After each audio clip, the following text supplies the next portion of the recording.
Edwood Gaming.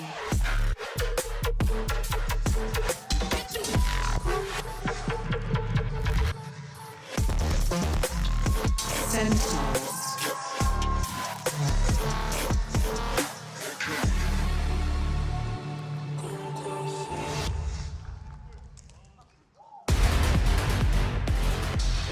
And it doesn't get any better than this. Regional heavyweights, prolific teams from China and the Americas clash on this stage for the very first time. And the winner locks up top 3 in one of the most exciting and pivotal Valorant tournaments of all time. Sen have been there and done that. They lifted the first ever trophy this game had to offer on a global stage. They did the same in Madrid, but EDG have been fighting for 2 years to make it to an arena. They're coming off a disappointment in Shanghai with a chance now to make their first ever top 3 for themselves and for China. And as we're looking at the maps, Haven is going to be the first testing ground. We were talking about it. We wanted to get that head-to-head, that neon head-to-head, and I think it's going to be amazing to see. Not only that, EDG feeling comfortable after what they saw the other day from Sentinels, that this is where they want to go. Kongkong and Zekken have never played against each other before. In that video, he said that they wanted to beat Sentinels on their team play, that they would be better than them in that regard. I think this is a chance to prove it. Playing a similar comp, bringing out the coordination on that Neon agent that can be so hard to set up properly. This is Kongkong's chance to prove it. Yeah, and you know what? Something I want to take away from that series layout is I genuinely feel like everyone got what they wanted. Honestly, every map, you look at the records on each and every one of these maps, it is good for each team. They have performed at champions on these maps. So at this point in time, you're going to see 2 teams go right in the middle of the squared circle, and they are going to just go right hook for right hook, left hook for left hook. This is going to be a genuine clash between teams that honestly have every reason to be confident in this BO3. Just remember, that top 3 is so close to them. It's so close. It's right there for EDG. And of course, we're seeing the lock-in. We got 2 Neons locked in on each side. We are going to see some clashes here, Mimi. And you go down pound for pound and you look at the matchups that we have here. Zekken against Kongkong on the Neons. 2 players that have defined their regions. TenZ versus Smoggy. TenZ, this is his over to that, and it's looked so damn good.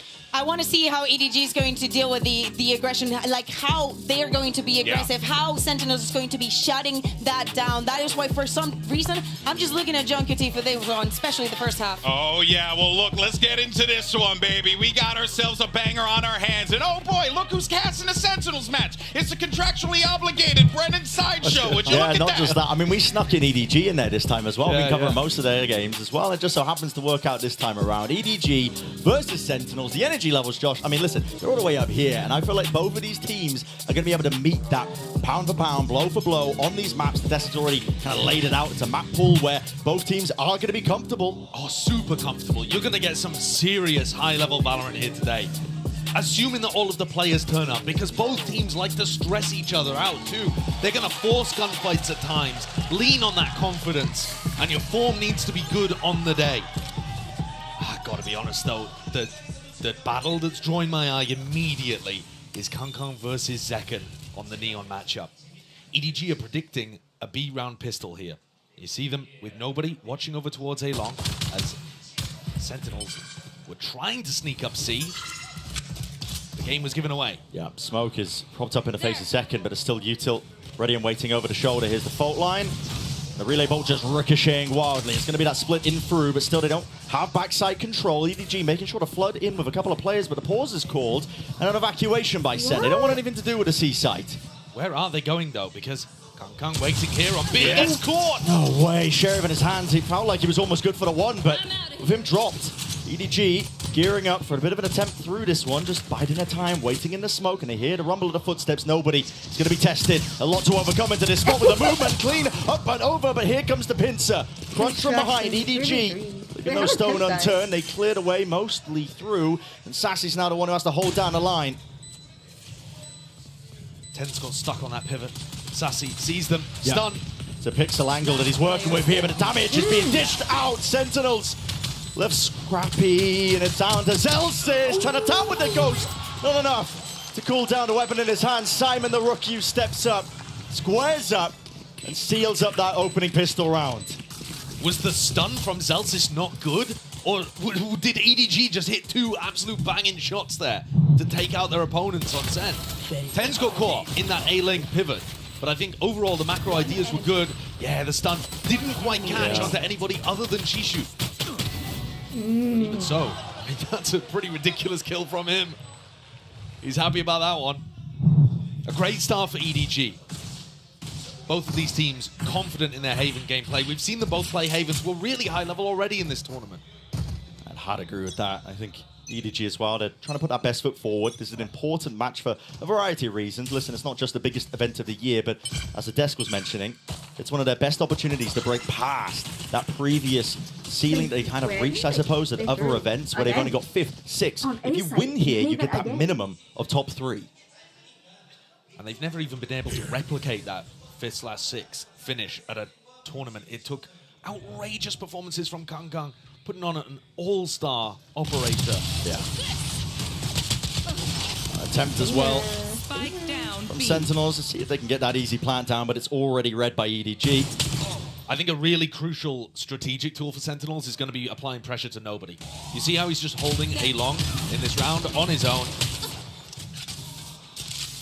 Sentinels need to be able to shove him off, and EDG have lots of different ways that they can trap around this. It's getting not risky so much, but economically damaging, and in the midst of all of this, Tens has snuck his way in a little. Yeah. Took away his position, unfortunately. Kind of had to. I don't think there should be any danger here unless Tens was able to lurk his way behind. 30 seconds left. But you can see that the EDG players are willing to take these fights. And it has been an expensive round. Yeah. Softened up. John's running away with 1 HP, seeing what other mischief he can get up to. The cage, okay, shot down. Shark Dad at least chasing him down. But that is not bad. Smoggy's still got some money in the bank, so is Simon, so it's not going to be the most devastating knock to the EDG economy in the world, but it's going to soften it up slightly for round 3 and make it easier for Center to get on the board. Yeah. I think that A lobby fight, though, and pushing nobody off the A line is going to be massively important. But EDG often make it feel like it's only the Sova playing there, and if you try to take that fight, suddenly they collapse onto you with a big A lobby ambush. So you do have to be careful. You see in this round, they've got 4 players stacked up defending that side of the map there, EDG. And they're not throwing Util out right at the beginning. They're waiting to see if Sentinels try to take that space before they hit the ambush. So they went exactly for that strat. So I'm going to be using a little bit of kit, making sure that they can clear the way. Let's get rid of the trip. Mid-round information as well from nobody. He's just using that drone, but it was broken. There's still a bit of uncertainty, but this whole time EDG have taken deep A lobby control. You can see Kangkang is posted here. This angle, just removing the drone. Cage up into his face. We'll have to use the stun to slow down any approach from Sen in case the punish was there. Smoggy still has paranoia in his hands as well. Yeah, he's not giving up this space. Kangkang could thrive into this spot, position a bonus round conversion in his side. Still flash has to be avoided, still gets the 1. Great adjustment and snap back with a crosshair placement. 40 seconds left for Sentinels, and the question remains which way are they trying to land? And NeuroFF will give them critical information to work with. It looks like they're going to group up over towards A, but that's still where Smoggy and Simon are. 30 seconds left.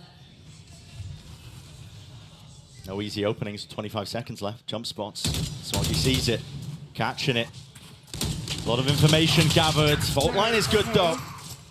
Just concatenates on top, and Simon just trying to play this tight angle. Blinded up from the side, still lands that shot.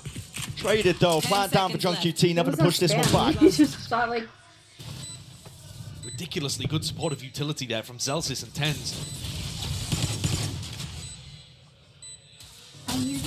Nobody's going to be praying that somebody opens up wide, but okay, nice. wanted to have an angle. We're not throwing. Zellsis, who's claiming that one, dropped down. Double digits of health, but there's only Chichu left with the Bulldog. They're here to reload. It gives Tens the prime opportunity to just pre-aim onto the angle. Big round for Sen to get onto the board, but a difficult one still. EDG fighting tooth and nail to hold on to these spots. And you can see This team, they got some dangerous setups on the defense side. I think in terms of that team play that EDG were talking about and their preparation, this is the best tournament for them. Yeah. Even if you contrast it back to Tokyo, that was more individualism. And Kankan waking up and having the world's most wonderful op performance we've seen from a player, I would argue. This version of EDG seems like they put in a lot more thought to their game and tactics on top of that. Yeah, I'd agree. It's like aim training. I think that, you know, despite you could look at some of their opponents this tournament, and you might not be too impressed in terms of who they've actually bested. But for me, I've been paying attention to how they've been trying to play. And look at this, bit of a trap play setup, but still missing. Hello, accidental kill. Right through the wall, bit of unfortunate action occurring, at least for John QT, not unfortunate for EDG. But they respam it, and so both teams come out of that fairly similar. But with the Cypher down, this opens up different options. EDG could now try to push aggressive and get flanks off against Sen. And Sen could group up and go for a big site execute onto C, where the Cypher's now got no utility. EDG don't choose the aggressive option, though. They're keeping players anchored to C to try to make up for that fact. Nobody has the rifle. Nobody has the rifle, but as he's looking for that information, I mean, that's what happens when the drone is used a little bit prior. Didn't have it to try and safely garner it. At least there's going to be relay bolts as well, and space given. Yeah. This is ridiculously good from Sen. That lurk timing from Zellsis is marvelous. Wait but a it doesn't second. matter. Yeah, and Smoggy's right back in there. The Paranoia is already sent out. That's preemptive. Outlaw in the hands of 140. Zekken down to the double digits, but still alive for now. Glides to the side. And he is a spearhead. Like, literally in this case, man. Cracks open the C site, despite the resistance that EDG were trying to put up. Doesn't seem likely that Kankan would be able to pull this off, but he is an extraordinary player. If he had the stun to work with, maybe he'd be able to isolate a 1. A wall to get into, but honestly, with his money low in a 1v3, best course of action probably going to be to save. Yeah, he's just seeing there whether anyone's going to give him a free duel. But Sentinel's going to play with a bit more discipline than that. Well, Zekken's they're going to try to take the gun. Yeah, they understand the importance of this one. Sentinel's thinking ahead. Bye-bye. Zekken, head clean off. Go, go, go. Sen realize it. They're in danger of just being trapped down to the spike, so they're going to do a bit of a mad dash. But it does bring us down now, at least 2-2 in terms of the rounds. And it's nobody, the newer IGL for EDG, that actually gets the wrong read on this round. You see him being caught there going for the re-clear on A. He'd call for his team to reinforce the C site, because in his head, that's the most logical place for Sentinels to end. You've just killed the defending Cypher. Why not hit that site where the anchor player is no longer there? So they reinforce C with Simon, Smoggy, and keep A very weak. Nobody tries to hold it on his own, gets punished for that. Not necessarily hubris, though. It's just you can't cover the entire map when you're in that position. Perhaps he should have dropped off site, but nobody is a very confident player. And we're going to see this version of EDG's trap being run on their eco. Trouble is Kankanger's going to be falling prey at second. Glides his way forwards to a nice little win, and he's covered over the shoulder once more by TenZ. Spraying away, it matters not about that paranoia. Smoggy, they know he's playing somewhere nearby. It's all about clearing them out. They've got that diligence, TP up and over, and certainty for Smoggy. Just the one before he's dropped. I see eco. All of the coordination working really brilliantly there for Sen. That additional pause that Zekken throws into things just to allow TenZ on top of the box. They've been doing a lot of that. In a 4v1, Shishu once again finds himself in a spot that's simply unwinnable. 9 HP. Oh! Listen, it's a nice shot onto Sassy. Sentinel's now taking the lead. By the 1 round, it looks like they've regained a little bit of that composure just from losing some of the prior rounds, but it's Sen kind of running away with it. And they've also now experienced that A-lobby delayed crunch, but it was on an eco, which was easier for them to deal with. These players swinging in from EDG did not have big rifles to be able to take the fight to them on an even basis. And so that should actually help Sen in the future figure out, okay, we had an idea of how to deal with it. Did it work? Do we need to make adjustments if there's going to be rifles up in the future? They did look pretty set on that, though. The stun coming out over towards A long was nice. It wasn't right at the beginning of the round. Both teams feeling each other out very well. But Sen coming on top and EDG take attack timeout. Yeah. It seems like a good time for it. You just lost 3 in a row back into a big rifle. Summing up, I mean, there's plenty of ultimates sitting. Simon's got his Rolling Thunder, nobody. The Hunter's Fury, you can definitely cook. Try and make something happen. Proactivity maybe on your defense. One of the areas that I'd like to see EDG explore is trying to create mid-pressure and make it very difficult for Sentinels to just walk into grass anytime they like. If you can do that, you're more likely to burn the drone out of Sassy, which means it's much more difficult for you to retake over towards A. There's huge amount of benefits to trying to put some early mid-pressure as the defenders. Something that I think Fnatic do fantastically on this map. One of the reasons why they're probably the most dangerous team in the world on Haven. Yeah, that and Alpha, yeah. I mean, that guy is just a demon. He absolutely is. There's some demonic plays in this server as well, though. As long as he doesn't sit up, though.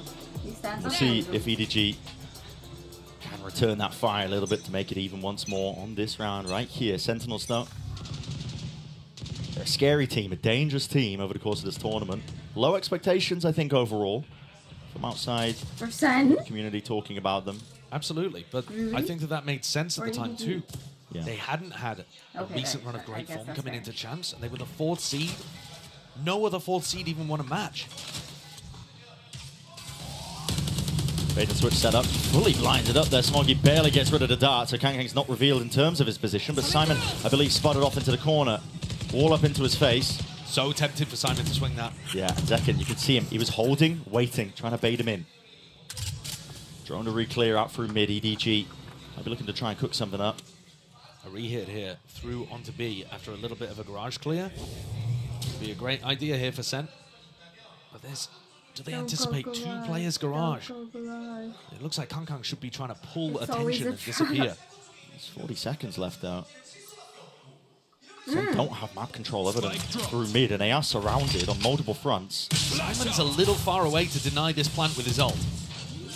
Is he going to rip it? 30 seconds. Yeah, well, the stun at least does connect. He doesn't let the ult go. Aftershock is a little bit delayed there. Lighting up onto second, but still the plant is down. Hunter's Fury trying to layer this one down along with the Rolling Thunder. Cacophony of ultimates.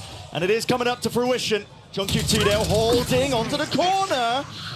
Simon with a reposition, and there's a count for it. JungQT dropped down, just can't reset the aim in time. 2v2. The tap. Neurofep reveals it. Fights to be taken down to that 1v1. And Chichu now going to be getting that information. Sassy is revealed with the shots fired off as well. Jump spot, pulls him off. No half in sight for Chichu. He's tapping away as well, praying for those stray shots to hit. Sassy might need to swing this one. Chichu! Unable to survive. When the recon misses there towards the end, Sassy's got a split second to make that decision to swing. Very close to letting that one slip through his fingers. Yeah, 2 shockers. But the player on Sentinels with that Champions Trophy already in the cabinet comes up clutch for them again. A nice attempt by EDG once more to put pressure down mid on the retake. But the plant denial was late. I think that's a bit of an error there from Simon, actually. Led with the fault line and then the aftershock, but it was a bit too delayed. Didn't stop Zekken from planting. And once more the economy taking a tumble and a fall here for EDG. They don't even have a stack of players over towards A. Just nobody in KangKang. No, at this point, Sentinels are absolutely running away with it. Assuming Assuming they can convert the anti-eco. KangKang just might have something to say with it. Jump spot. In through the sprint and the glide. Fully accurate. Nobody. Not long for it. Hot shots fired by KangKang. He's praying that he can land at least one of the targets, hit one of the domes, but all the signs of life that Sen do see in the course of the scurry. Yeah, you've seen 3 players over on this site. You know that there's max 1, the Cypher, playing elsewhere. They're going to leave 10s inserted. He's always got that Omen ultimate to be able to go back to the rest of his team. But he might end up just walking backwards into KangKang. No. Okay, broken. Wait a second. KangKang. Oh, and accounting for it. They've missed each other. But he's not watching. Not watching at all. And still damage is done to second. Softened up from the prior in case of still 10s. Striking from behind. The trade is online. They might want to make their moves now over towards A, but already bodies are rapidly approaching. The trouble is EDG do not have the guns for the job. And Sentinels can backfill all of this space up to where TenZ was, because they know it was only KangKang that went through. Bloody hell, I mean, the fault line's dodged here. Simon, there's plenty of chances for him still. He is landing them. The Sheriffs are singing right now for EDG. Defensive smoke. A lot of uncertainty for Sentinels.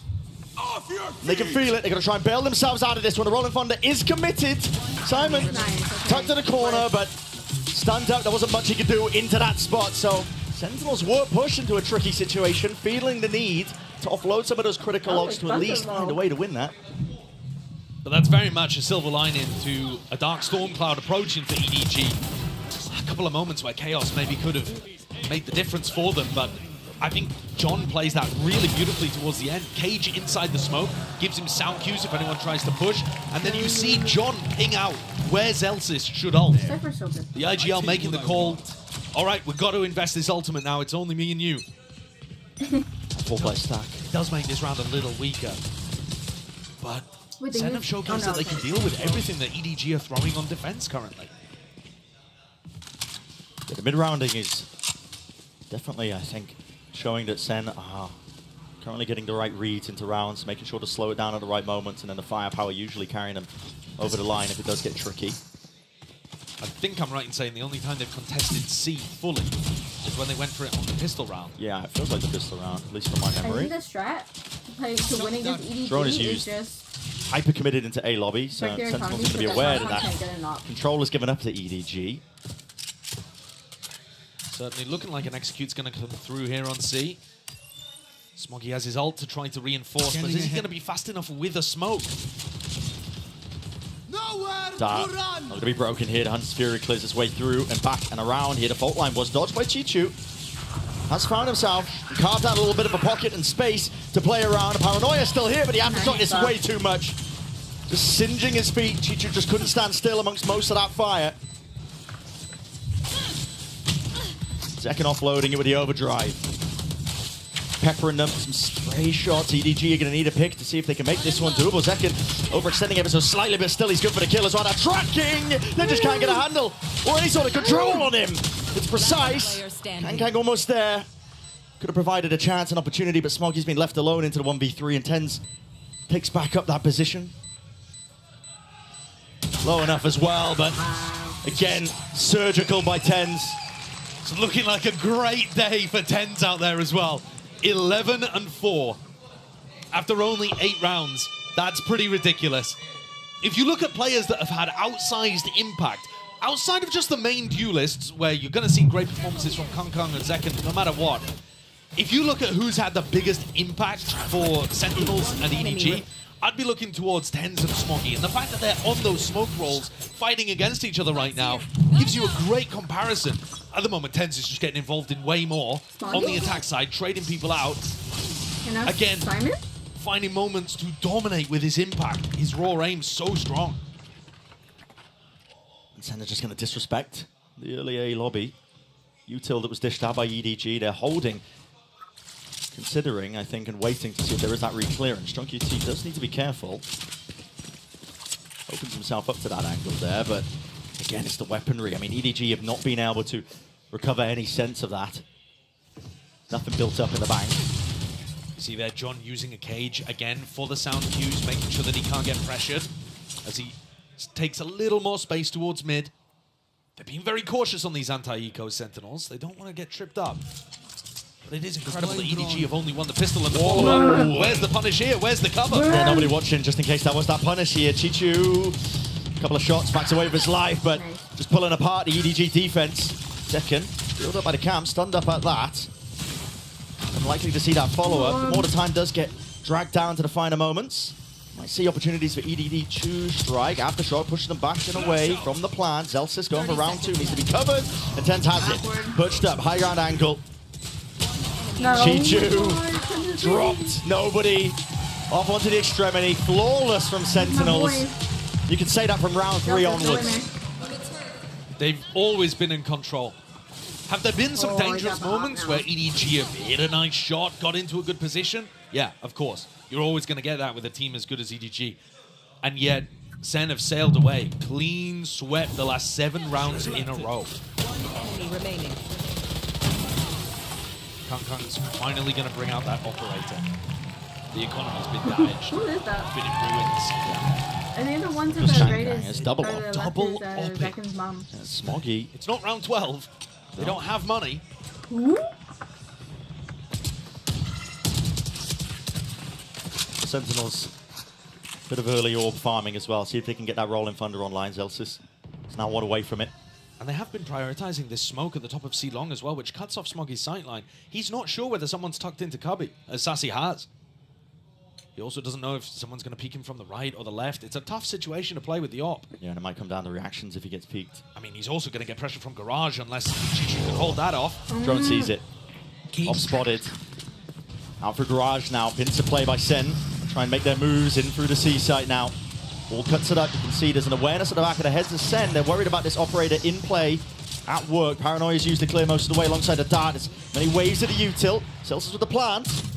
We'll get his ult online from this one. Everybody grouped up from EDG, setting themselves up to try and play for the retake, but it's preemptive. Sen using this to try and strike. Chichu's there. Offset though, nobody covering it. An overextension by Sentinels. Now it's up to these remaining players if they can pick up the pieces, but the stun is immaculate and the spray down from Celsius. Only the Wanderer's troubles.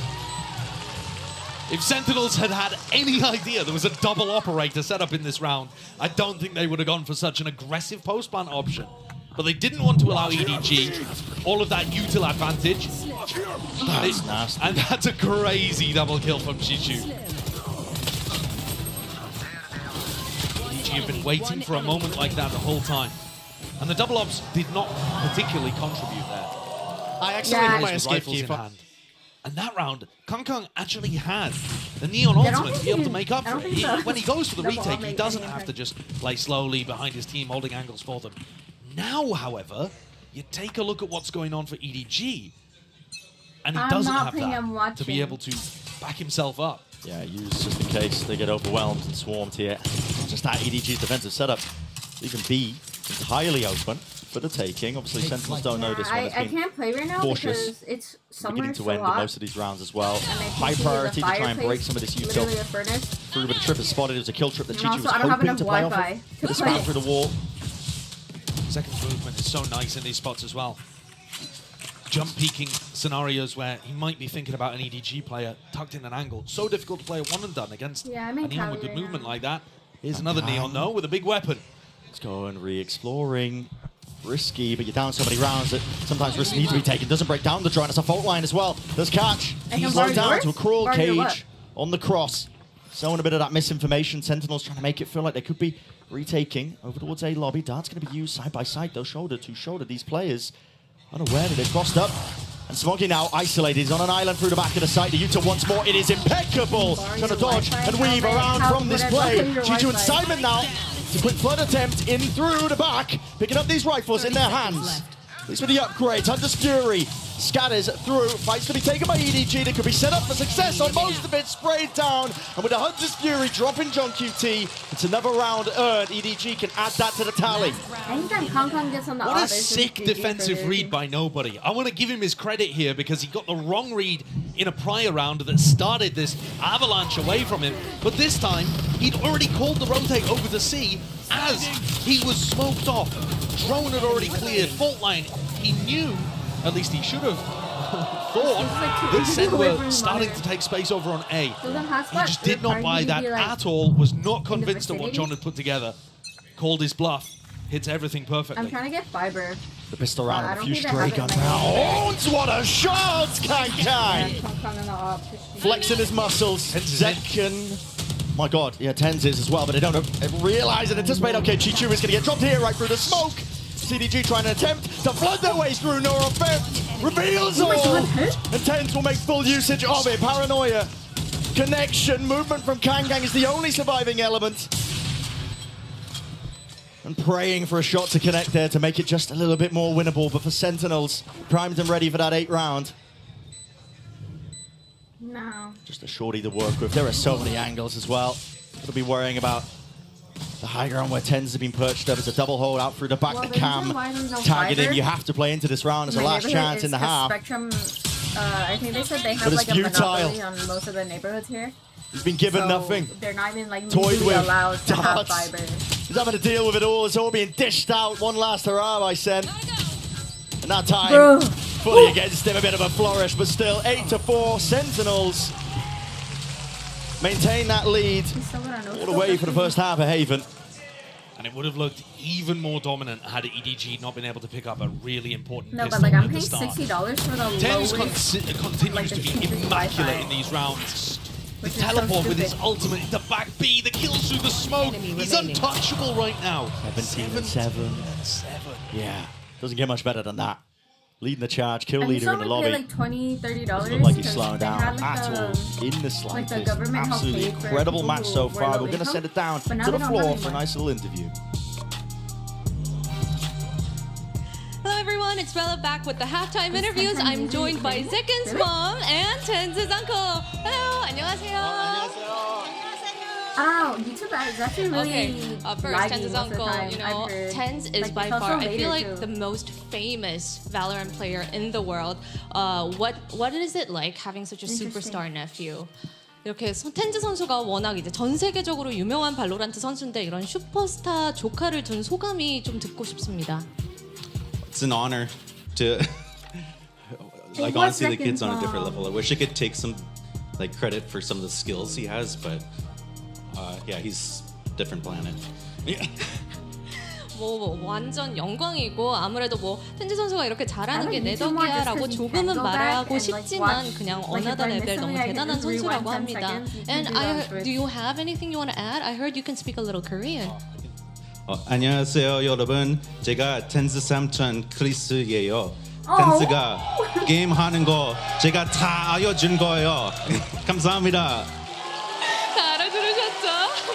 And you know, 제켄 어머니도 저희에게 좀 보여주고 싶은 게 있다고 하셨는데 한번 물어보도록 하겠습니다. And Zeken's mom, hi, nice to meet you. And I heard that you have a little something, especially the Korean fans. 안녕하세요. And I heard there's also a little something that you wanted to show. Okay, you ready? All right, let's do it. Let's dance. Let's close out with the dance. Okay, let's go. Oh my gosh, you're gonna All do right, Gangnam Style? back to Haven.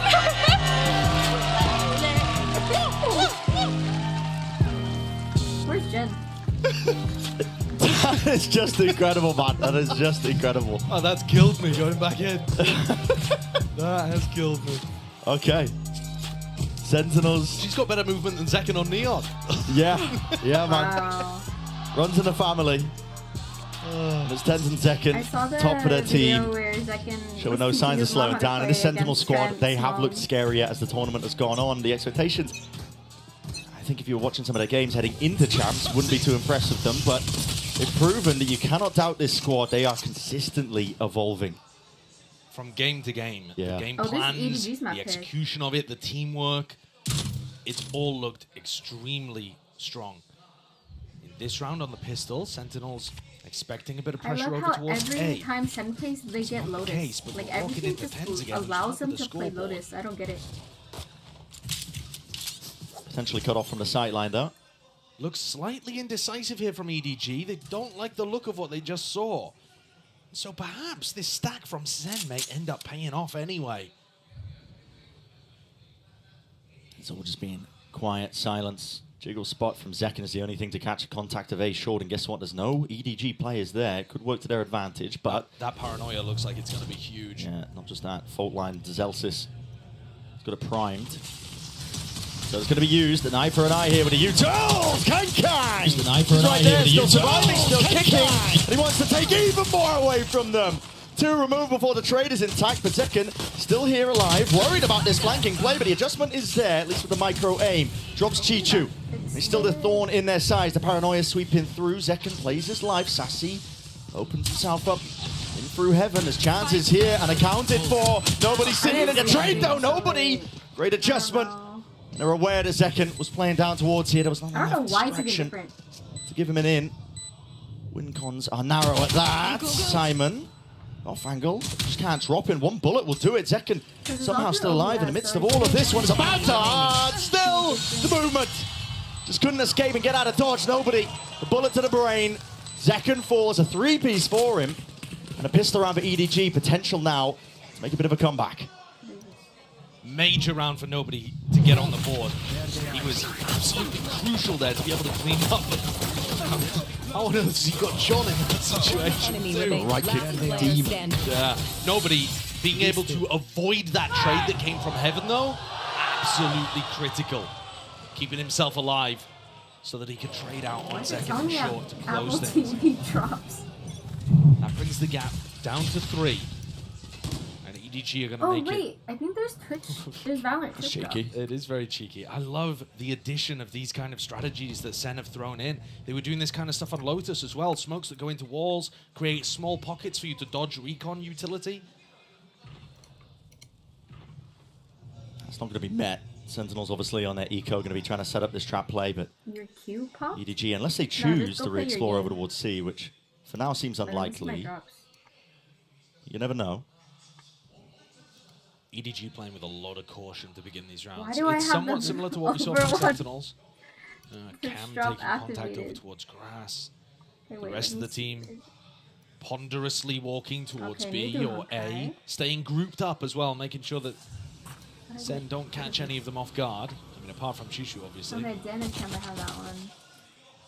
They don't want to give away any of these guns. Everybody invested from EDG, not trying to, oh, wait. Trip was broken on the flank here. This should be a Yeah. normal, like, reacting to A, no problem, easy call. They're going to go for that. So EDG open. Still a little bit worried as well because the defensive smoke. Xelsis has found Chichu. That does give away the gun, but got to imagine with side control, EDG as well. Spades at a util, Kang.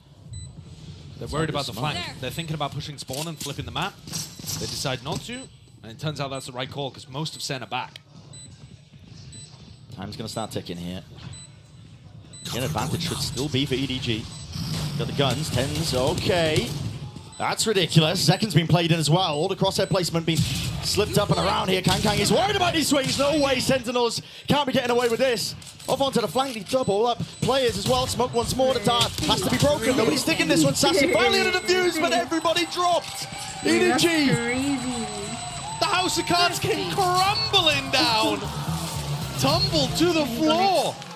There is such a thing as being too cautious in some of these rounds. Yeah. And I think EDG gave way too much space and respect there to Sen. Sentinels pull off the MasterCard Thrifty.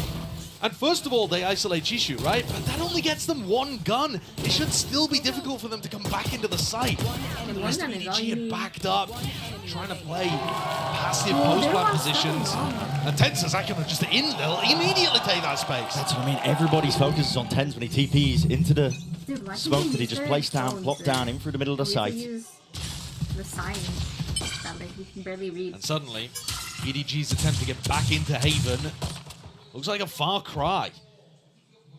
Actually, I don't think there's a rule that says you can. Like I should probably just do it next time I go to VTT. Here it looks like it's going to be extended to 5. That's what a difference that one round makes. Chichu's hoping that player would open himself up through into mid, give him an easy access to a shot, maybe a kill. Some of the change of tide that's currently been fully against them in this map. Got up onto the corner though, no util, that was contact by Kang. Didn't hear the trip, didn't hear a cam, thought it would be open. Flat down onto B. Xelsis, late. A little late with it. I mean, usually Xelsis is going to be playing in the B connector. This time swapping things over, playing top garage. Was a little late on that, so there's chances that EDG could make something funky happen.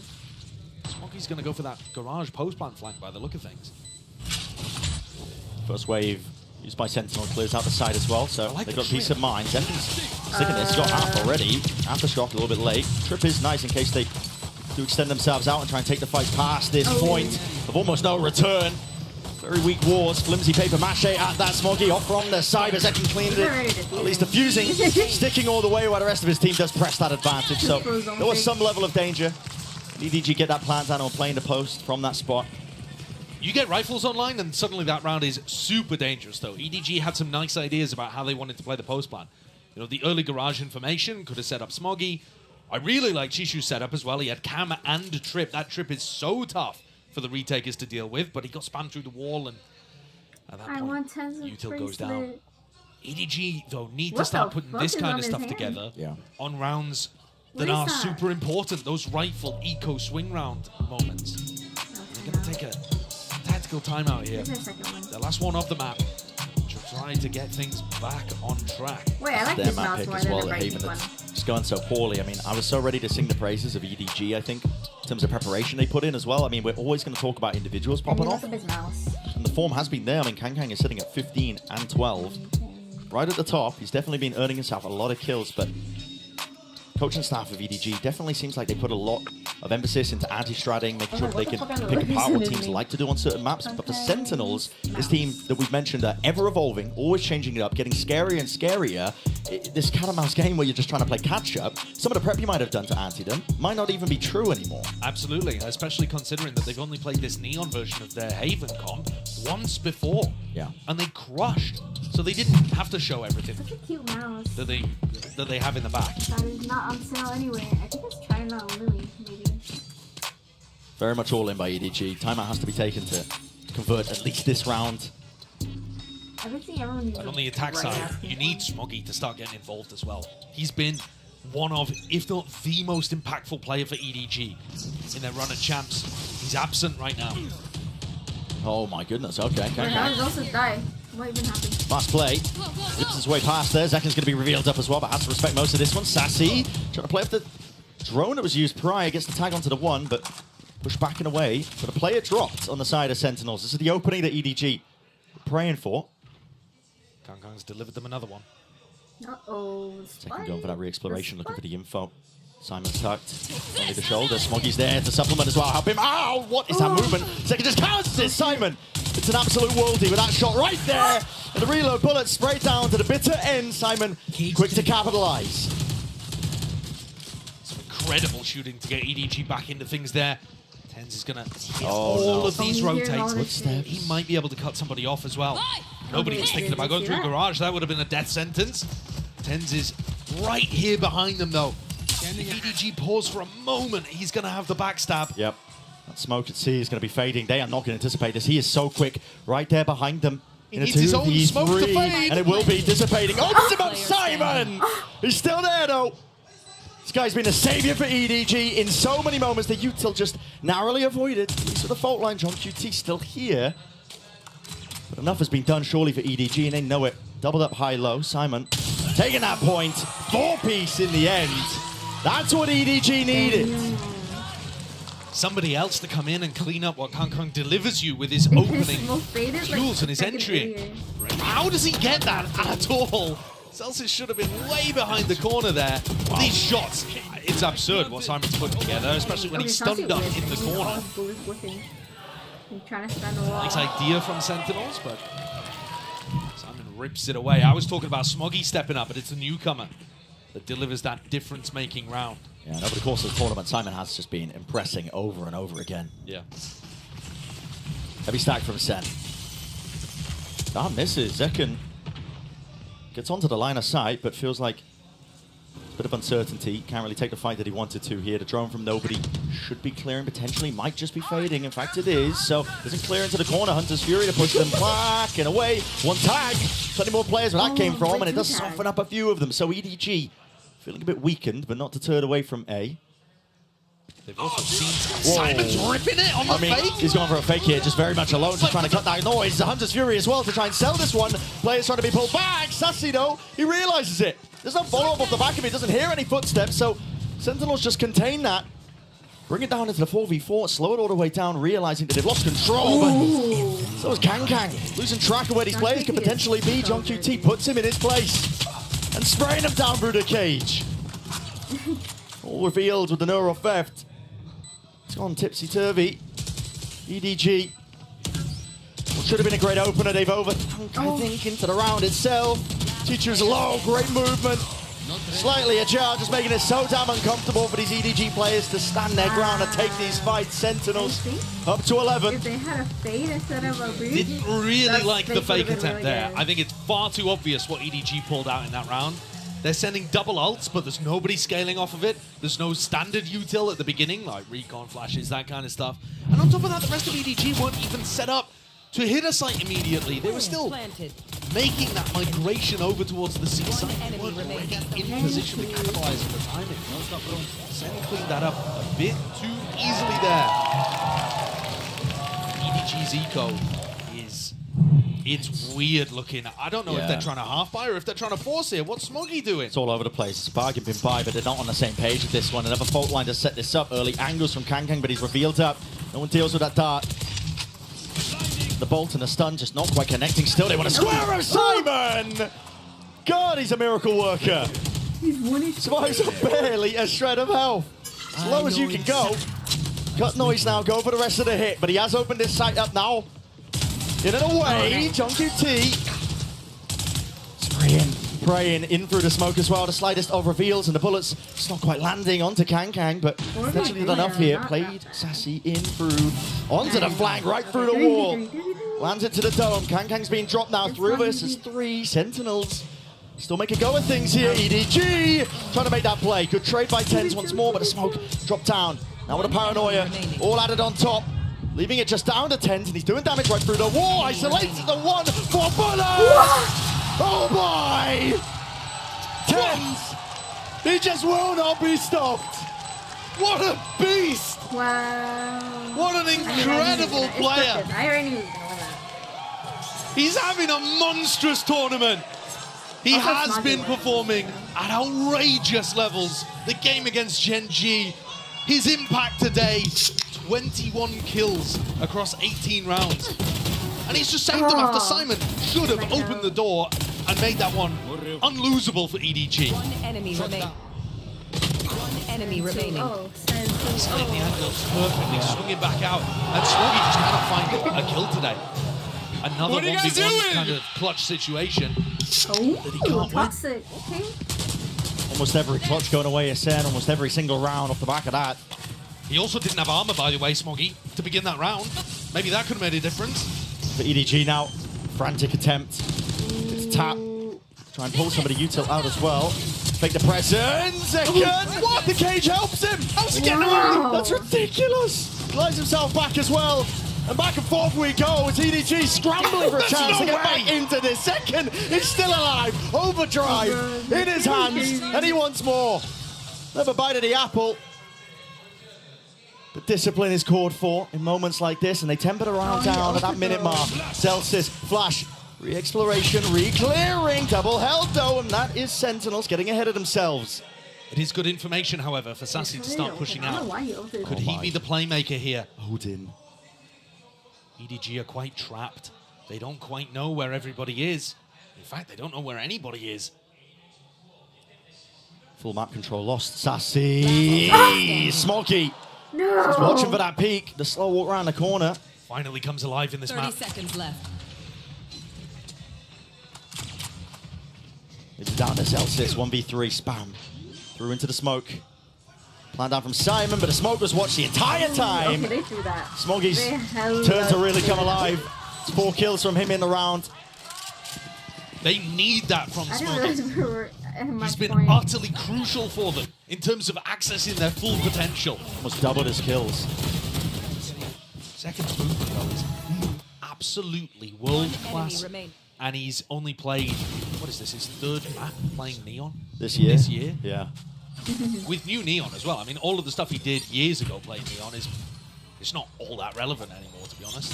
What do you think when it comes to, I mean, I'm sure he's played Neon before, obviously, but same setup being used by EDG.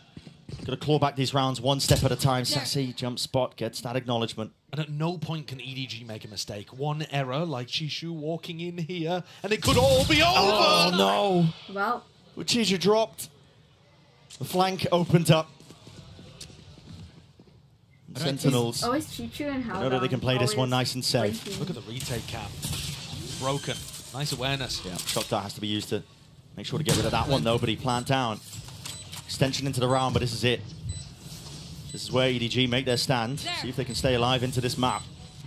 You need good defensive utility here from the post planners. Paranoia, Aftershock has to be used to keep them back. It's going to be used. Eye for an eye when it comes to the util. Aftershock even down into hell. Sentinels are being kept out of the fight. KangKang will ensure that they don't step past it. Nobody right there with him. The feed is filled up. All with red. And hunting, chasing. JungKook fully blinded. KangKang empowered. EDG are still in this fight. Lovely post-plant situation play there from EDG. That's such a critical round for them to get. Those 2 in a row from EDG have now knocked the economy to Zen. Wow. Which is the first time, apart from, you know, follow-ups from pistols.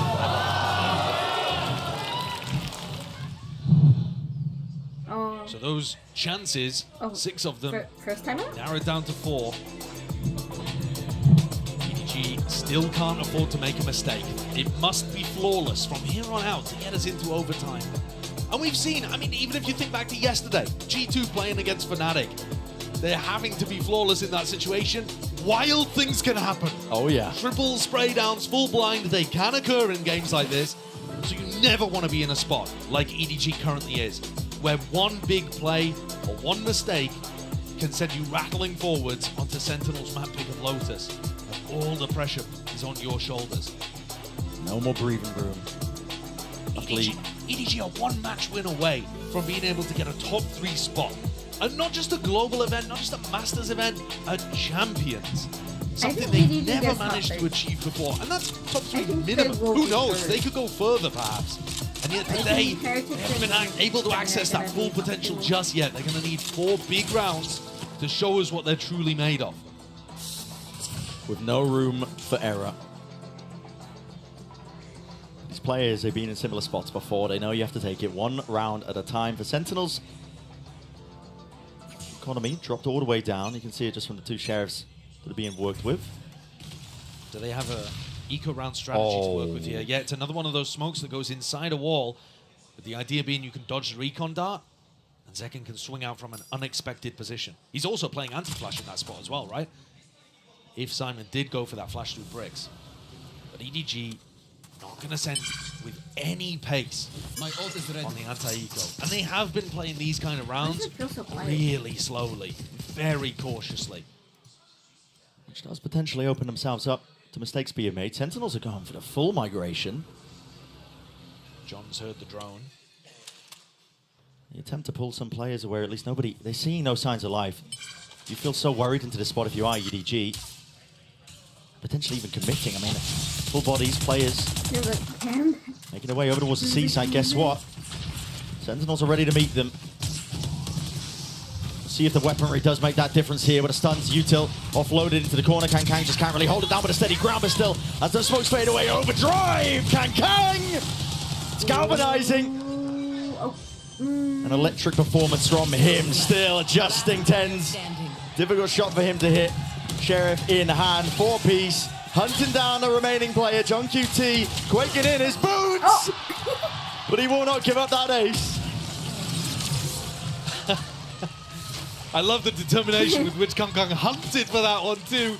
It would have been far better for Simon to pick up the kill, get his ult online for the next round. Got to imagine that EDG are fairly confident about getting those ults up anyway. Ult orb over by C hasn't been contested too much by Sen. I don't know about... Maybe this would be the round as well, sometimes play like that. Fight over one of the orbs. Kankang with all of those kills has now overtaken TenZ and Zekken, who are tied at 21 apiece. But they still got to get 3 more of those. Now Sen have rifles back. Here's that same strat again. Yep. Hiding away. Edge of the smoke just might reveal what the fuck the hand of Sen of what they're going for here. The drone has to be broken. EDG making an attempt to play for that A-lobby control. Inserting Smoggy. Potentially for the long hauls.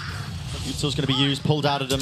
They don't want anything to do with it. Hunter's Fury could get some tags onto a few of these players. Yeah, Kankang. He was dodging, was weaving, was hoping that it would be unaccounted for. And here's the reaction. EDG now making the moves over towards C. Who gets the plant in this position? Okay, nobody throws the spike over to Simon. That's going to get them Rolling Thunder active. Do they play aggressive with it? We saw Sen fail in this spot before. They're going to let it loose. Let it rip in through the back. I don't know. But it's so easy to overextend if you're the attackers. That's broken. That's the trigger. They want to try and go for this one. Smokes in their face. Aftershock as well. Rifles in play at work. Fault line. And get Sentinels back into the fight, back into the fray. Cut them up. Paranoia is perfect. Players are there. Sliding, gliding forwards. Chichu is dropped to his knees. And for EDG has to watch in dismay as the spike is defused, the map is stolen away. Their map pick of Haven. And now you have to stand up to the test that is Lotus, excuse me, for that map too. A great opener from Sen. A squad that are just getting scarier and scarier. Evolving as the course of the series goes on as well. The series, of course, to be concluded. EDG could still battle back, but it's going to be a hell of a task when Sen are playing like this.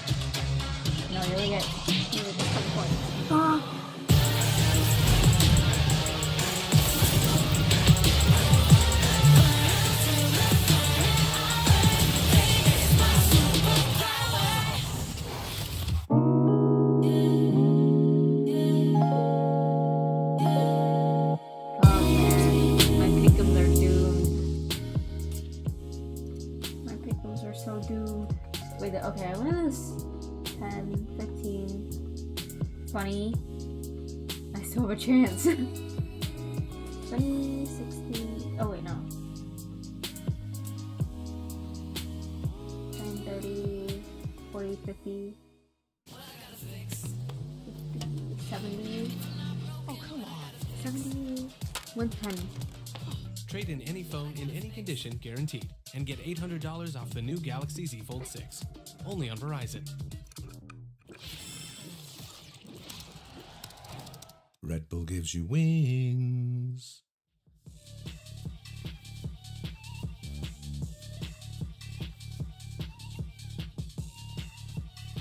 I should play a game of TFT.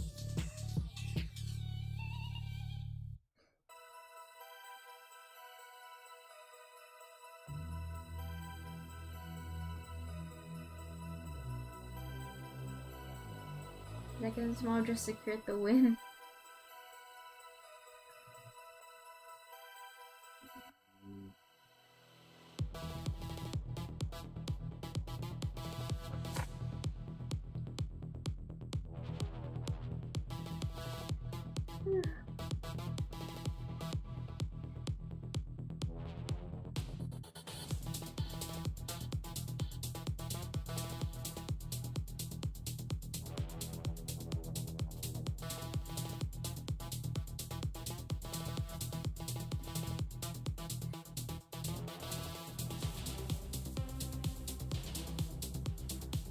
Verizon, please. I wish you had it in my neighborhood.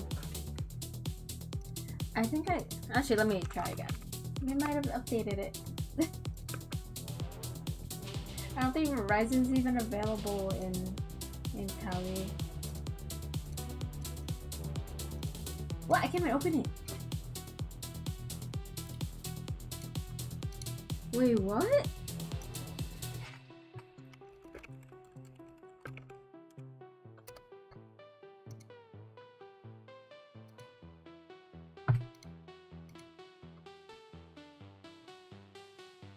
Okay, it's not available. Fuck. Internet provider Senate Orange County. Orange County, Santa Monica, LA? Oh!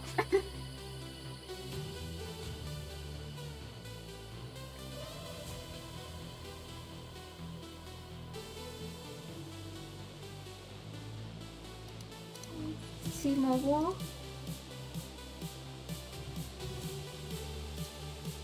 Why can't I click on any of these? Oh, I think I can't click on the sponsored one. Wait, that's fucked up. AT&T Cox. What's the last one? T-Mobile.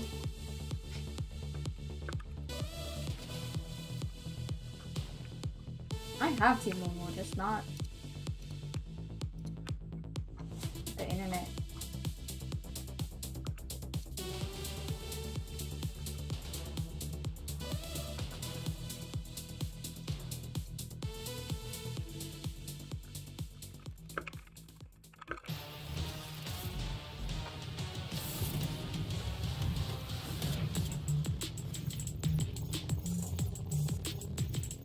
I think it's doomed. They have like a monopoly over where I live.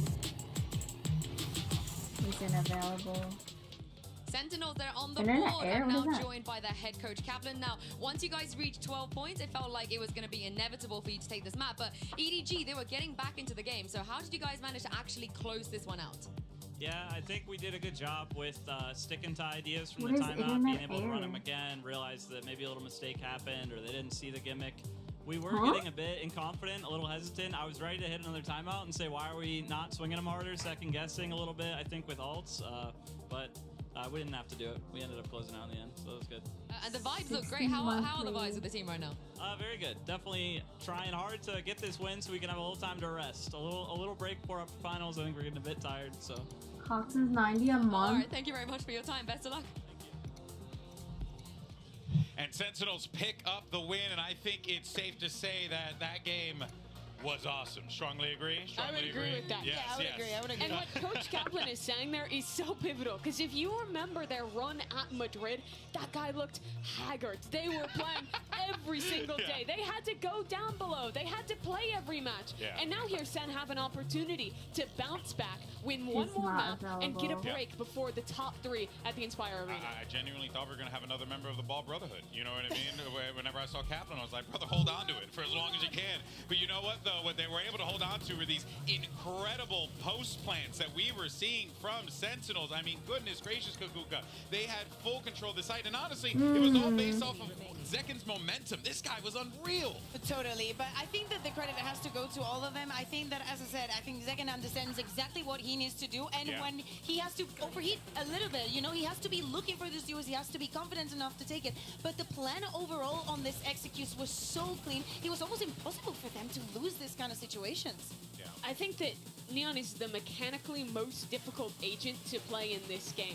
And also Zekin makes it look like it's so easy. Yes, but it also requires the best mechanics, because a lot of the time, even though you're getting set up with great team play, with breach stuns, with Sova darts, you're still put in positions where you have essentially just a 1v1. It's an advantaged 1v1, but you don't have a trade, and you have to be converting on those situations. And I think we saw in the first half so consistently Zekin being put in those positions where he had to take that duel, had to give his team the advantage, doing that really well, but then also having the restraint to chill out after getting that winning position, playing with the team and playing that proper Valorant to close out these critical rounds. But I think also the defense is a very good example of that. You need to understand, like, sometimes we would see EDG, for example, the round that they fake onto A. Sentinels have the calmness to just look back and just reinterpret everything that is going on the map and not step very quickly into conclusions and into decisions. It's very easy to get baited in those situations, and a credit goes to Sentinels for handling that expertly. Of course, you know, it goes to John Cutie and his incredible mid-round calling, but also we have a Verizon high-speed moment here, because rounds like this also help out, because now you get a big kill that comes through, and then at that point you put it on Zekin, you say, Zekin, go kill. And he did just that. Open up the round. And I mean, it was more than that even. It was TenZ with that teleport out of heaven to dive on in. They didn't have anything going into this round, but recovering that one weapon and some excellent team play on that retake basically, I think, snowballed them to closing out this second half. And the craziest thing is that they did this the other day. Against the RX, they had a very similar round where they just group up and decide to just isolate the duos to just take always 2v1s or even 3vx's. And it's crazy to think that this just works again, that they identify that somebody might be lurking, somebody might have taken that position. They get that gun, and they just very slowly work their way into the site. Yeah, it was methodical. It was well put together. That's not to take anything away from EDG, though, because they were starting to rally that comeback. Let's not forget, they were able to pick up those pistols early on, which allowed them to be able to stay competitive in this game. But now they got their backs against the wall. So let's see what's going on with the coach of EDG as we have Yinsu standing by. I'm now standing by with Coach Margot from EDG ahead of Map 2 and Luna to do some translations as well. Now, on Map 1, there were a lot of chaotic and maybe messy moments. Was that part of your game plan? And if so, is this the part of your game plan as well for Lotus? 我觉得还是我们图一有点就是准备要更进一步的时候，还是有一点紧张，然后就是可能大家都有点放不开或者什么的，会显得比较混乱。但是我觉得图二和后面都会好起来。 I think we're a little bit nervous when we're trying to step one step ahead, but I feel like we'll be better. We'll get it better on the map too. All right, thank you very much. Best of luck. I feel like he said a lot more than whatever she did. All right, well, you heard there from the coach, but we'll see how they'll try to bounce back going in to map 2. Here comes the agent select, and you are going to get the Clove, the Neon, but shockingly enough, Sentinels are going to go and stick with the Raze rather than go with the Neon. I'm so surprised because the change into playoffs, even though we've only seen them one time, was bringing in that Neon, but they decide to go for this map, knowing and understanding how EDG plays us and how to play around the Clove, how they play as a Sentinel, right? Because you having control over this map can become so difficult. But apparently Sentinels has found the key, or so they think. Yeah, it was Lotus that Sentinels ended FPX's run in the group stage. And while they don't play this exact comp, FPX used to play a similar double controller. I imagine they were prepping for that comp. They've got to be prepped for this one, and this is their chance to make it into the top 3. EDG's back's against the wall. Can they force a map 3? Take this one the distance. You want it, I want it. I know these two want it. Brent Sideshow, over to you. Though on map 3 would just be glorious, I think, between these two teams as well. And I hope that EDG have those hidden reserves, I think, to deliver that for us as well, because unfortunately, it is set against them right now in terms of expectations. Lotus is Sentinel's map pick. They have looked primed and ready to take the series away on this map in the past as well. Not just that, over the course of this tournament, I would say. They've looked stellar. They've looked amazing at this map. Yeah, this is where they beat Gen G, and I think played the best Lotus performance that we've seen all across Champions. But how much of that was knowing their opponent and playing standard comps? This is very, very non-standard from EDG, and we're going to get a clash on Mound. But here's a hard read. It's a C-State up and over. Wow. Oh my god. And yeah, paint shells. No, I think they've got the read on this. Exactly. Wow. Splitting them to pieces. You couldn't get a better indication of that. Presumably, they would have held it if the fault line had not come through, and they were actually aiming for Simon in that spot. But they may have just let it go anyway. Hard antied them. The preparation is clear right now for Sentinels. As it was the last time they played on Lotus, they hard read what Gen G were bringing out. I mean, Lotus is expect this contact play, though. Up into A. John getting pressured a little bit here, but there's always the pivot through that blue room. That's where they're going. End on B. Smoggy earned himself a lot of space for the rest of his team, and yeah, that is an open avenue as a flash and a peek from Smoggy, but nobody from Sentinels overstepping themselves. In fact, it's Smoggy who's worse for the wear. Might be calling for another refight. They are grouped up. I believe that's 3 players of EDG looking for the fight. They don't think Zekken is here. Cuts it up close. Boombot in his hands, lets it loose. Will take that contact in through the smoke. And a fight has to be taken. Risks in order for EDG to bail themselves out of this spot. But they just cannot hold a candle to everything Sen were running, man. It's layers ahead, thinking about it every single step of the way. That's an utterly beautiful pistol round from Sen. Right from the beginning, you're seeing them anti with this C-Snade, and it looks like they were going to throw it even without the fault line there, based on the timing. That catches on to nobody. Look how well Zekken is played into this spot by Sassy. Sassy jiggles, making it feel like he's the only player Waterfall, and then Sassy even rotates to open the door and apply pressure from another route. It's perfection. It's actually scaring me watching Sen. They are playing so much better here. It's all right, mate. You don't have to face them. It's okay. Absolutely. But they're playing so much better than you have any right to expect of a team that looked like they were in a bit of a slump before champs. They've woken up. All the experience accumulating, mounting down to this. They've been in rough spots before, this Sentinel squad as well, and for how much this means for EDG in this series, where a win would get them top 3 for Sentinels, they've already reached those heights and more. They've lifted a trophy.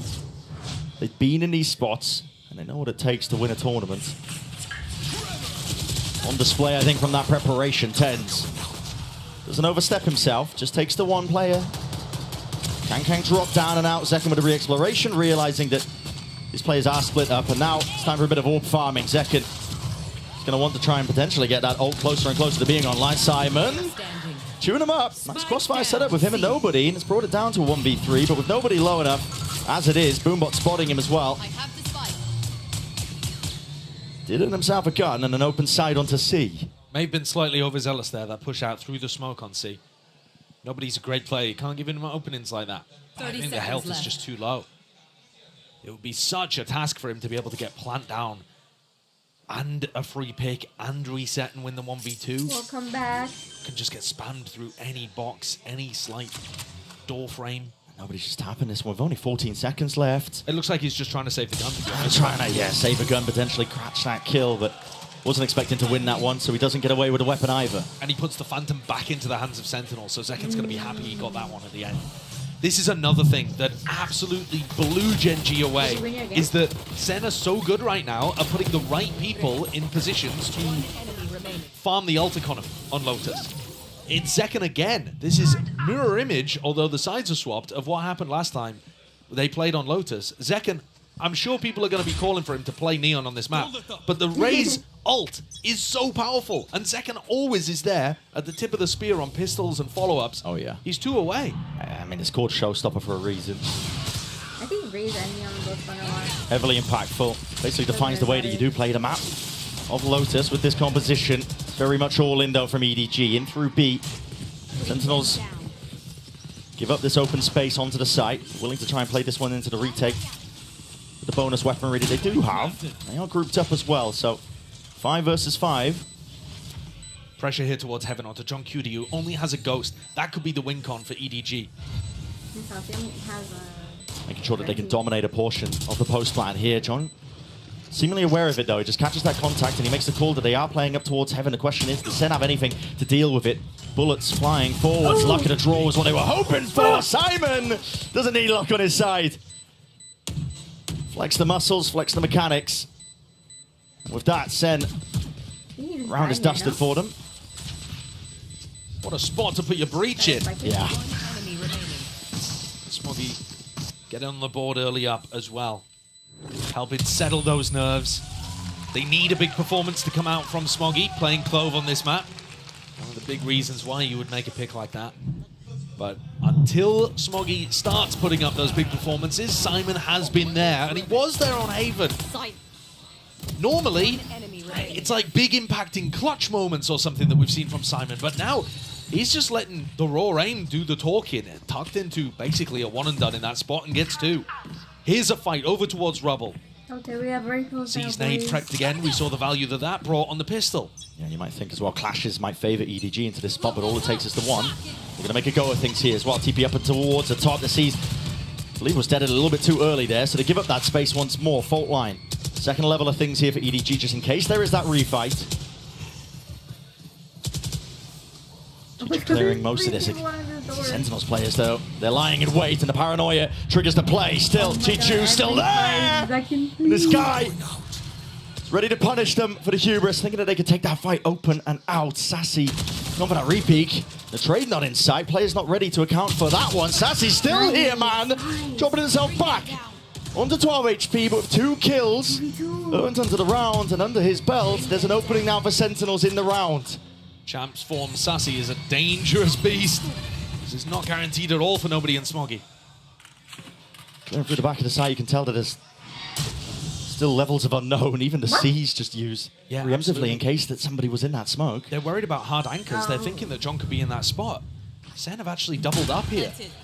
Looks like it could well catch EDG off guard. Alpha advantage though for EDG. And Sentinels themselves splitting up. Watch for live from John. A couple of different avenues, but not pushed together! John, where have you pulled that one from? The brink seemingly, it leaves it all down to Smoggy. Time will start to tick onto this one here, and he's isolating his voice line in his players, don't you, John? Stands tall to the pressure. And a rifle fire itself, he was not shaken. Wins it out, granting Sentinels that 3rd. John standing up, standing tall, as you say. Not allowing the nerves or the moment to get to him. Wait, what? Trading out the player with the weaker health in front. Not allowed. I mean, I know they're going to replay it, but was one from I watch that. Alpha advantage though for EDG. And Sentinels themselves splitting up. Watch for live from John. A couple of different avenues, but not pushed together! John! With the player quality that we know from this team, EDG need to be able to answer. Same or very similar Rubble setup from the defenders here. Tens not playing inside tree, they're making a mix-up. Resetting very quickly to stop a B fight from happening, but if Simon rips his ult, all 3 players could be caught. Seconds closer to Showstopper, and he's gonna let him rip! Earlier! Well, at least not even getting the kill, damage done. Nobody's still surviving. Here's the Rolling Thunder, but they've crossed it up onto the corner! The Tens and Sassy will punish them for stepping past that. What a read from Sen that was going B early on. Fake Rubble fight, and they've read the pivot over towards C here as well. They are not worried about a repop into B whatsoever. Taking spawn, waterfall, ready to fight these guys, deny the plant before it even comes through. Hardest read. John's so far ahead of the game. Just following the sound cues as well, Simon. Sticking with the plant, he doesn't even get that. Bullets precisely lay it down exactly where they were needed, and Chichu's just praying, hoping that he doesn't receive the same fate. Spike planted. But it's not in a great spot here, and with the paranoia sweeping his way through, it's down to instinct and timing. Chichu still traded off. Only with the one. Smoggy smoked off and away in a crossfire to lay claim to his life. Sentinels Again, showcasing the preparation, showcasing the form, the constant evolution of this squad, and the experience. And look how beautifully they dodged that. 2 players still in crossfire position, Sassy and TenZ, able to shut down that Rolling Thunder completely. And that after their showstopper gambit failed as well. Yeah, so I think I'm the cheating, second bro. layer of the defense. He is cheating. At least he's aware. Many steps ahead. It's getting to the point where I'm at risk as well. Overglazing Sentinels, perhaps, but honestly, they deserve it. They do. The performance we're seeing from them at the moment is trophy lifting caliber, actually. The question is whether they can keep it up and whether EDG can answer back. Shadows traveling. EDG have pulled together essentially scraps to have a chance of having to full buy into the next.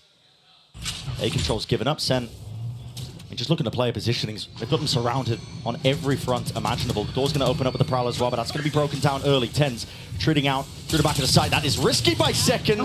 Satchel to save the day, and Sassy striking right where it hurts. And accounted for with a pin to play. And it just feels like there's no hope at this point for EDG. Sassy has hidden reserves. If you think back to the way in which this guy lifted a Champions Trophy in the past, all throughout that year, 2 years ago, he would always say, the team would always say, doesn't matter about Masters, what we're prepping for is Champs. We're looking to level up and peak at the right time. When you watch him and the shots he's hitting, I don't think Sassy's been doing this very much this year, and I was a little worried that maybe he didn't have it in him anymore. Right. More fool me for thinking that. Of the bald beast from Brazil. This guy, he is unreal with the form factor that he's been in over the course of this tournament. Even at the beginning as well, he was saying that it doesn't matter how many trophies you win, it just makes you more and more addicted to winning. It makes you want it more. I think plenty of other Sen players will be feeling that right now as well. TenZ, Sassy, they understand it. And they've been both through the hard times as well as the good. Oh, for sure. And they're trying to bring that peak at the right moment. Think back to last year. Right there. You don't have to think back far. No, and that's one of the massive difference between these two teams. Sen are trying to fight as an org, from TenZ's POV for that third trophy, that third peak. Whereas it would be EDG's first attempt at even making top 3, a podium finish, minimum bronze in this tournament if they were able to come back here. But it would take some incredible resilience, because right now they're looking beaten down. And they need this round. Their economy is getting stretched. Slower play though. Quad 4, it's pulled a lot of these Sentinels players out and away. Kankang's the only player in through the side. Chichu sticking with the TP in through. You're in the smoke already. TP crossed up under the corner. Kankang punished from the Odin spam. Directed him exactly to where Zelsis was going to be playing from, and the smokes are renewed in the face of Sentinels. This is a different look for EDG, but still finding it difficult to even get this plant down. Nobody with the plan. Nightfall now. Going to be used and expended. Sentinels trying to use this to get themselves in. And JoeQt scatters their ashes to the wind. Chichu will have to hold it down. Out through the back move with all sound cut away. Not long for this world. Smoggy left. Isolating. Heads are popping. Sassy sticking onto the half. The util is good. Best chance in a long while. They've got to deal with Sassy. Not dead yet. Sassy sticking, but the swing coming through.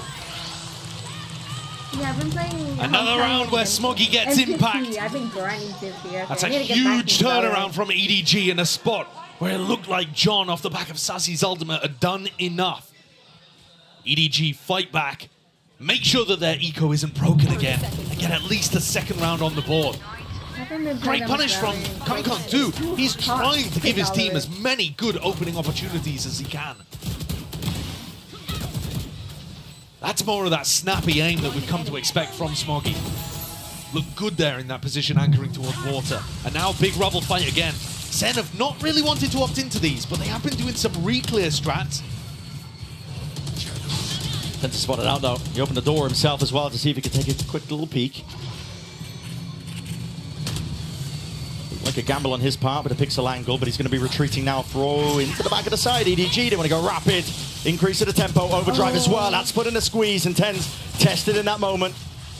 Can't offset EDG, overwhelming him as the smokes dissipate too. John QT is fully unaware. Nades ricocheting, but it matters not. Smoggy right there when you least expect him. And EDG do have it in them. What a beautiful change of tempo. Just when it looks like they're down and out, they put together 2 very nice rounds.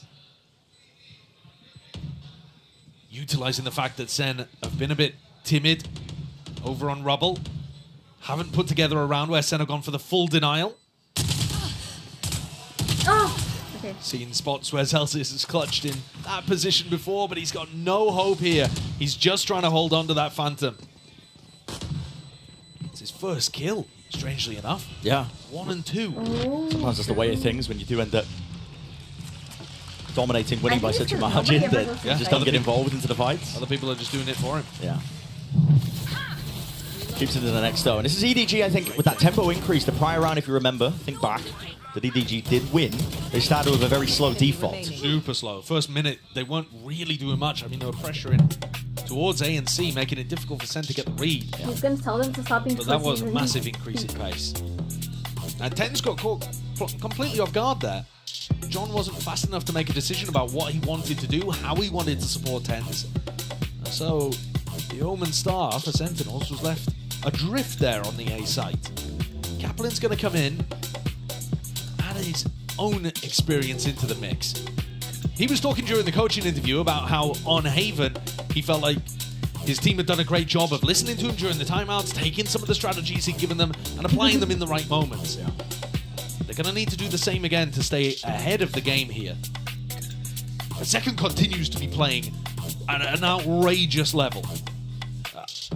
Since he's picked up the Neon, by the way, he's been averaging 300 ACS, 200 ADR.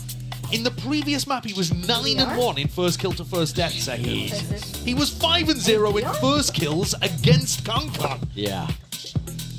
And he's kept all of that pace up, proving that it's not to do with the agent he's playing. Now 10-4, 1 away from Showstopper. He's locked in. And it looks like they're going to be bringing that over towards A. This is very similar to what they were doing against Gen G. Putting John Cutie here as well gives them a snake bite to be able to shut down any EDG Rubble fight. But they've got the read slightly wrong here. They're going to just end up using a ton of util, and EDG are not contesting it. Yeah, and so a lot of that's not going to be used for retake, for plant denial. Like 4 different utils. And scurry away as well. Most of the space is going to be given up. It's hard to hold on to this with EDG's composition. The double initiator, Prowler, Sassy, catching the contact. Needs to be careful. The door is open wide for the evacuation. And that's where you see the value of Clove Smokes as well. Smoggy throws one down and they're able to get this space. And they found a completely open A site. EDG come out of the attack timeout, read Sen perfectly. Great ideas. Center in position though to try and make a go of this one with the flood defense. Rocket to the floor. And it finds the contacted target exactly Zekken was looking for. Almost beamed down into the process, but it's a kill advantage, and that puts the uncertainty in place here for EDG into tap. And they want nothing to do with the A site. I mean, ideally, they'd be looking to pivot over towards B, but they don't actually have any info there. Nobody playing B main. They'd have to be worried about so many angles if they did go for that pivot. They also only have 1 smoke on Smoggy right now. Door opened and a cut of noise. Trying to bait Sen in for the re-exploration. Still the Haunt will reveal the hand. And Smoggy cuts it up onto the angle as they're trying to evacuate and make that pivot possible out towards B. There's still players at their backs. Sentinels could be ready to remove a few lives. Peek from Sassy. Haunt as well, doesn't get broken. And it's flanks on flanks, the timing's round and round we go. Simon reveals it. It's a phone line. He's trying to play his team back in, but from that angle, John QT is none the wiser. He thought it was coming from sight. Still a 2v2. No plan to really for them well. Not at the baby door, Sassy's holding. Damaged under Zelsis. It's precarious. He feels like he can't really make the tap happen. Contact, high-low, EDG. Waiting to strike that time pressure. Sentinels, you're running out of win cons. You've got to stick this at some point. Circle's got to be shrinking at some point here. Locking it down onto the corner and half not earned. It's EDG. Bringing it back. 1 round at a time is how it's done. A 4-1 to the tally. And 1 more to be even. If nerves were affecting them during Haven, as Muggle said, there are no signs of it anymore. These last 3 rounds, absolute steel nerves from them. After Sassy goes to the tap, they don't budge an inch. They didn't give any possibility of a fight there to Zellsis or Sassy. And Simon, I thought he might have given it away with the fault line, but he still ended up finding value in his lurk spot. We're back into this round. Sentinels again, making sure that rubble belongs to the defenders. But it is a large util investment. An immediate response again from EDG to making the right reads in that regard. Yeah, I think coming out of this tag timeout, it's actually worked against Kaplan. EDG are even happier knowing that there's 4 players committed to A at the beginning of the round. It's going to be another level to this one. There was a Paranoia and a Prowler used by EDG. Rolling Thunder is earned, and Simon has it primed and ready. Up and over the top. A lot of angles to account for. That is composure from Kang, and he wants to take it one step further still. Defended. Up and over the shoulder. The IGL will put Kang to bed. EDG, though, have taken so much space. Send group up, re-clear through spawn. Tens the backstab through Waterfall as well. Unorthodox with the angle, nobody! It is aim train to the skies, yep, that haunt, it still gets the value and still gets the damage done. Chichu can't land it with a spray, but eventually there, stun still connecting, Sassy now sticking, defended, up and around, and Simon's left to do it all from that spot. It's just not possible. What pace, what aggression from Sen! How does Sassy survive with 5 HP there? Smoggy once more put in a position to win a round for EDG. He's top of the scoreboard, but I think he whiffed his chance again. 120 to the body by the look of things, and Sassy still won the duel. This is what I'm talking about. Can't be allowed to happen. He's got to be winning those kind of fights. Another spot where Sassy comes up huge, and this time opting into the rubble fight on a weaker buy. But Sen don't have the snake bite here. And actually, EDG, right as the barriers drop, start drifting away as well. They don't want any piece of that. Slower play from EDG is going to be called. It's going to work. Throw a bit of caution into the mix. There's still danger for EDG, you know, despite the fact that it is a weaker buy. They have 3 rifles. Absolutely. And if there was a round for Smoggy to find some impact, it would be now with Clovel online. This looks like a setup to try to punish people in Mound or B, depending on where Sen take contact first. Pings. Yep, they saw John before he was even aware of the process. Right there. Block him out of the picture, taking him out with a head. And Paranoia is beautiful, blinding up into this spot. Smoggy is putting the squeeze on alongside Chichu. I love that read. Smoggy and Chichu there, ready to backstab the people trying to punish Mound. EDG, their macro game has been remarkably good these last 5 or so rounds. Then they're trying to go for round 2. While this is going on, though, it's EDG that somehow been flipped up against them. With Chichu being dropped, Smoggy now has to contain and contest alongside the flank. Never go around with the door rotating. It's random sprays and rifles. Well trained. EDG, they know what it takes to get the round done, finished, clocked up, and sealed up with every single kill. Sassy scurrying to save the weapon into the next. This is EDG. As I said at the beginning, there was danger with those 3 rifles, and they put them to good usage, put them to good work.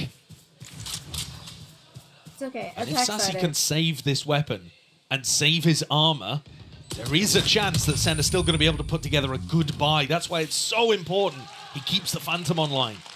EDG have just turned the map, honestly. It looked like Sen were about to put up a decent lead heading into the half, and now 6-6. Yeah. More than possible. Likely, I think. Can't argue with EDG's grit, determination here. They lose the opening pistol round, yet still being able to make it even in terms of rounds at the first half. Yeah, and I think nobody's adaptations have been really solid too. Yeah. The tag timeout that Kaplan took, I think Muggle had more impact. Isolate and exterminate. The tempo switch up from EDG, always keeping Sen guessing. Once more, the all-in with the util. If they're also... Burns an ult. John is committing this pit. Okay, interesting play. Wow. EDG might want to accelerate here into C. It's only Zellsis. He can pop down the ult, but he might get pressured in Waterfall. Yeah. Nanoswarms. You can put up. Be detted here. Divides up the site. Retake Viper Wall as well for Sentinel to try and play with. It's a hard for EDD to chew through. Zellsis now. Lockdown. It's never to really clear this one. You have to take this one. Fighting straight up. Brute force on display. Blinded up though, and the util is overwhelming. Wait, what? Sheer cacophony of it. Nothing to clear it. Respect has to be shown. EDG now have to back away. Cut away with the sound cues. They don't even know if anybody's onto this one, but just peering up and over, spamming away, still earning their way into a round win. EDG and Kang ahead of the curve, unaccounted for. Up onto the side. That's a 6-6 finish for EDG, despite everything that was against them. What a comeback. This Chinese squad not going down without a fight. Winning 5 out of the last 6 rounds. And even with Sentinels anticipating that waterfall pressure, EDG have tied it up. Immaculate stuff, setting us up for an electric second half of Haven.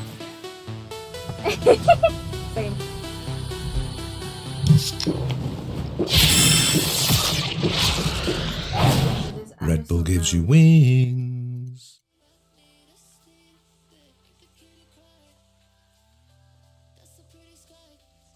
You need aim labs on console? I thought it was aim. You had aim assist on console.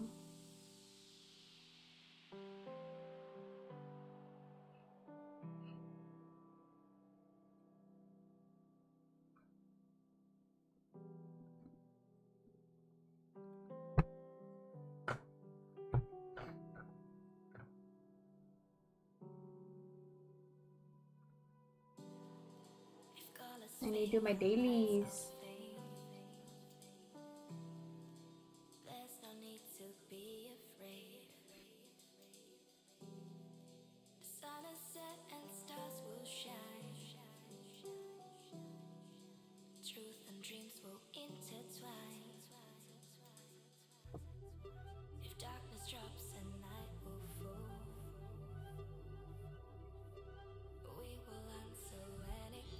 Contrary to our belief, yeah, we are heading into the second half of Lotus. It's not Haven? It's not Haven. Oh, that's listen, I've been there. Other people probably haven't, but I was there quite recently.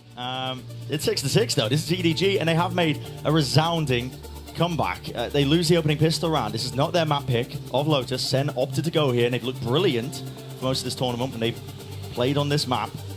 They have real chances here. Absolutely. I think EDG have done a fantastic job from round 7 or 8 onwards. The macro game plans looked far better. They were more comfortable with the pace that Sentinels was playing at. And this pistol could be exactly what they need to start propelling them forwards and have some belief that they can win this game. Because up until recently, up until these final 6 rounds, it's looked like only one of these teams here believed they could actually win today. Now we're getting glimmers.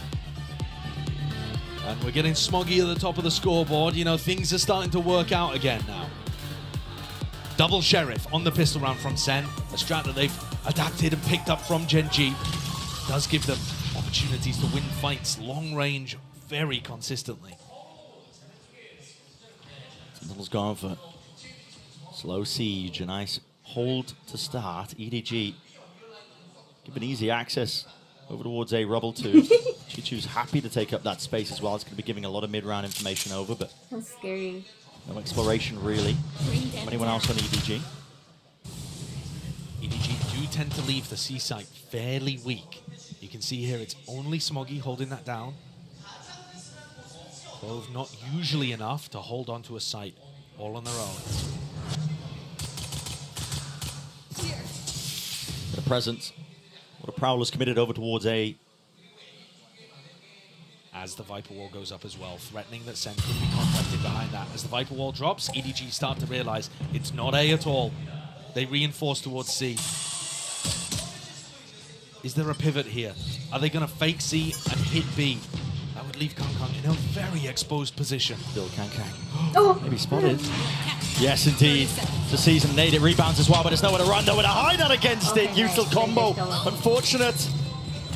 Kang's going to be dropped in that first kill, handed over to Sen, but there's still chances for EDG. They're doubled up. It's a high-low waiting for the bodies to come flying forwards here. Playing up the sound cue. Stun was good and stopping them in their tracks. Sentinels cannot cross that line, and the barrier just not there for them. Zelsis time against him. And it's of the essence. It needs to be that defense. 4 seconds left. They've got to stick this one. It needs to be covered. Chichu. He wins the day. JungQT was not there in time. No, he was like so EDG with a pistol round to begin the second half of Lotus. Well, the crowd here certainly believing that it's winnable. That fault line from Simon, superb. Coming cross-map to be able to pick it up. You just tapped it. Sure, it doesn't actually allow a kill to follow up off the back of it, but it distressed Sen, made them have to hit the C site in a couple of different waves and allowed for easier kills from nobody. I don't know when to go. Where was John towards the end of that? If he'd been tight with Celsius, that's clearly a round victory in the pistol. One has to be accounted for, but oh, Smokey. I'm expecting that it could be players up in the smoke. The purpose of it, handed over a gun. Simon's good though. Simon's been asked to do so much in this match, and he's been there for it every time. What a warrior for EDG. He dishes it right back as well. A little bit of safety here for EDG, but while all that was going on, they did lose access to most of the map. The rotations that were made, Chichu, you can tell just from his positioning, he's scared of like an A-lurk, the potential of that. EDG do not have that Viper to play around, which means no frequent wall or smokes in B. So I think this is going to be a theme of Sen's attack side, looking to see if they can contact up and get picks in this area. They're going to realize no one's home. They don't have smokes to work with themselves, apart from that Viper orb. Plan here, Junkie T. Sticks it down. Doors open up from Simon, looking to contest as well. He's definitely putting the squeeze on these Sen players. Cover going out. As long as there's that caution from EDG, they should be able to find a way through this round here. Kill. Chichu wins it out. Zekin's quite there. Rapid onto the approach, but right behind him is Kang. Trying to take him out. Pesky problem up through heaven. Tap already, and the movement is nice. Jar, snappy from John, but Simon sticking a defuse. Full confidence in the rest of his team as well to cover that one still. Sen will make it expensive. But that's the best they're able to accomplish in that round. It does seem like a bit of a weakness, a bit of a gap. And EDG are going to have to do a lot of pivoting on the defense side to reinforce these holes. Smoggy's alone on C. He needs those rotates to come through quickly enough. And all of those rotates are going to come by the fact that EDG is maintaining rubble control. You need deep rubble info to be able to allocate your resources towards the rest of the map. So I would be expecting Sen to try to reclear a bit more heavily in the kind of early to mid round. Yeah. And yet we haven't seen that from them yet. That was the kitchen sink thrown out by EDG. Junkie T is going to be reading all that util. Second took a little bit of damage there, but it's not permanent. There's fear from Sen here. They're worried about a trap play potentially. Celsius one away now from the lockdown. It's one of the things that this EDG comp is good at when you're running the double initiator. Yeah, they can set up huge traps. But look again, the rubble control is all the way of EDG, and so they can afford to have two players C currently. Deep Haunts. Broken. Kang's position not revealed out through the back there with the door opened wide. Smoke in his face. Bit of anti-synergy perhaps. He was hoping to potentially see some players scattered with 40 seconds. Sentinel's options are running dry. They're going to have to go towards B. You can see the pings on the minimap. They're going to make it look like they're re-clearing onto rubble. And trying to push his players back. What is that from nobody? Stinger. Close quarters. It's where he thrives. Stinger in hand. A buy round for Sen. Full investment with the rifle. Simon, he's ahead of most of that util, but they're just giving Sentinels a win con and into the round. Very similar to the prior round here. A 3v4, Sen at a disadvantage. Can they try to make something happen in post-plant? EDG need to play tight together. Chishu, nobody, doubling up. It's all split up by Sen as well. Everybody's just willing to take their own fights here. The rifle out open. What an adjustment. Nobody snaps to the sides. Dismisses John as easily as that. Sassy his turn to step up, but a movement at Jar just makes it so damn awkward. Tens up and ready. Smoke in his face, 60 HP. Not just a tap, it's a full stick as well from Kang with a smoke as well. The play around comes down to that RNG. And the shots and bullets just not landing for him. EDG. That's now a bonus round conversion in for the second half of Lotus. They've taken control here. Sentinels have only won one round out of the last 9. This is dominance from EDG. They got activated halfway through that first half, and then now they can't be stopped. The double kill from nobody is absolutely ludicrous. That's the kind of thing that Sentinels cannot afford to happen to them. Second time out. And I think they've got a major problem here, which is breaking through that Rubble control. EDG are allocating 2 players to holding it, one on top of Rubble, the other on route. And Sen can't break through. Anytime they put the Viper Wall up in a Prowler, the Prowler's broken too early, there's spam through or some level of defensive utility, and they're not taking that area. Yeah. And they look afraid to opt into the fight at the start of the round. We've seen them default towards C, I think every single round on their attack side so far. Yeah, they've been trying to apply pressure towards it. Maybe re-explore over towards A, but the trouble is when you're playing against this EDG comp, like Sen are trying to take C, mound control, pressure over towards it, pull rotations potentially, but they're taking too long to do it. And also their pivots through between B and C are getting slowed down by Simon's utility. Yeah, it's been so pretty Simon perfect. can fault line, and he's been immaculate with those. He can fault line to allow the defense to rotate between B and C quicker than Sen can. Sentinels only bringing Sheriffs into this round.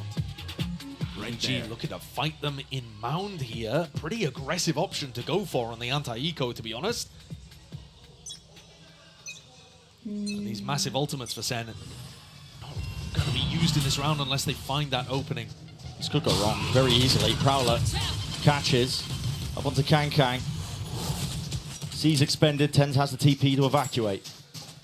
And this is a very different look, right? EDG have been maintaining their macro advantage by being able to hold on to this space here, Rubble. And now they've given it to Sen. The rifles should sing, however. Chicho is the only player locked down over towards A. He's called for the reinforcements. Smoggy's going to be joining him. Stray Bullet's going to be layered down. Door's broken though. It's a pivot from Sen. Essentially all players trying to make the moves over. Zelsis just a shoulder peeking out, trying to bait this shot. Simon can't maintain it. It's rattled back and forth here, but with the Sheriffs, Sentinels are trying to make this one work. An ultimate pulled out with a nightfall and a flank occurring right from the back. This will put a squeeze onto the remaining Sen players. Up to them to try and bail themselves out with the ropes. And an committed damage done. Decay is still there. Sassy, weak as anything, doesn't know that the players are rapidly approaching. And they dismantled the hold that Sen were just desperately trying to cling to on the site. There was a lot of danger there, though. I don't think EDG should be going for that kind of defensive setup too often in the rest of this half, because it did open the door for Sen. Couple of nice shots as well. That one in particular, Sassy finding Kang. Made the round winnable enough for John to try to invest that pit. But their big ultimates to get into sites yet to be expended. Lockdown, Showstopper. Those are going to be active here for this incredibly pivotal. I was going to say eco swing round, but to be honest, Sen, with the loser's bonus, they're still going to be able to buy up into the next. I still expect them to treat this one as if it's mightily important, though, and stop EDG getting to 11. EDG leaving A utterly open. Gone for a fight, though. Zelsis has been caught by this. The stun is perfect. Kang is right there. Up onto it. Paranoia slightly misses. Ultra expended. Ultra committed. And EDG have put everything into this. But they topple. They fall. Crumbled from the util in a hold of Sentinels. It's discipline that reins them in. EDG, after the TAC timeout, have tried to change their defensive setups. Anything that they've gone for that was different to what they opened with has failed. This is nice pressure. It's just keeping Simon anchored to the A site. Does it pull Smoggy away? No, he's going to read this. Still at that angle. It's a brutal one to take. Crosshair placement, many angles he could be peeked from, but Smoggy feeling like he has to take it at that point. And I think Sen will be super happy about this result. A 4v1 that Simon is not going to find winnable. And Sen still have huge ults to work with. And as you pointed out earlier, Simon, he ripped that one off. They really wanted to show a different tempo on the defense side. Catch Sen unaware before they could get into position to use Lockdown, Showstopper, these kind of ults. It didn't work. The threat is actually being worse than the threat of the Showstopper and the Lockdown here is causing more problems for EDG than the ults themselves. Right. Because it's forcing them to feel like, we have to go and take the fight. We have to change something up. Be proactive, pull the ults out early. And the proactivity is not working. Sen's protocols are looking lovely to defeat it. It's handed Sen that 7th round here. They're still down by 3 for EDG. It's a bit of a whiff from as well to move the round up. Yeah. But you see there that mount pressure and then open the door, punish the B players. All of the protocols there working really nicely for Sen. And they do have a massive ult advantage now. So EDG, they might still feel like they have to play proactively. Because otherwise, what do you really have to stop these ults from getting value and getting at sight? Yeah, look at the minimap, EDG. 4 players moved up right and over. Simon priming the fault line. He's going to let it loose relatively early there just to set up Kang onto the line. And Wow. TenZ accounted for, spotted onto the corner. Here's the response, showstopper! Ricochets and claims Smoky. Couldn't bound and bounce his way out of the fight. 4 versus 4. And that early proactivity, though, means that EDG had to give up Rubble. So now Sen, 4v4, like you said, but they have control over Mound and front B and Rubble. Oh, that's paranoia. They own the map. John just trying to tether those players over towards the A side as well. Rest the Sentinels. Creeping and crawling their way over towards the B side, now committing into this plan. They're going to hear these noise cues. EDG are relatively split apart. They're actually not connected. You could kind of say the same for Sentinels, though. Zeken's going to back off. If he was playing that post plant on site, he would have been very isolated. We saw John being disconnected on the lurk was critical in terms of how they lost the pistol round. Fault line used here. Simon's position. They're going to know this is online. Lockdown has to be defended as well. Stuns, Ricochet in second. Couldn't hold a candle to it. Kang's there, spraying, spamming, praying that they can do it. But they can't break the lockdown in time. Respect has to be shown. Time starting to tick. Simon was to increase the heat. The tempo there for it. Just making sure he's the distraction already. But the circle shrinks. Time escapes EDG into that spot. All goes wrong with no way to clear that lockdown. They did actually do enough damage to break the lockdown as well. Really bizarre interaction. It said 0 players detained and lockdown broken at the same time. Oh. But the thing that had happened was it was way too late. I mean, the setup for that, it's in such a safe position. You got no chance of being able to break it in enough time to pull off the retake there. Kang did what he could, but At the beginning of this map, like, it just ended up being far too overpowering, that ult I advantage. saw the future. And now, when EDG can play a little more reserved, a little more focused on denying Rubble control, a little more like they did in rounds 13, 14, 15. Well, now they don't have the weaponry behind it. No, it's difficult. Put some partial investment into it with nobody. Rifle in hand, he's dropped down to 300 credits, but Sentinels, they catch most of the signs of life, and now they want to send it out towards this C site. There are players ready to play spoiler. Waterfall, it's not being cleared. Prowler, second level of things. Kang taking a peek, overdrive, it's there, and a Nightfall committed. Sen feeling awkward, shaky territory. Open angles not presented to Kang. He can't be collecting any of these kills, and the C's dodged in the moment. Still another tap, Sassy. He's waiting for round 2. Smoke to try and play themselves in and cut up the side. It's one from TenZ himself, realizing they've lost control of most of this one. 50 seconds left. Stun in for the back. Nobody just can't land it. Shots going wide, up and around. Second high ground angle. And that slight pause that Sentinels are willing to place into the round. It's enough for EDG to just overextend themselves enough.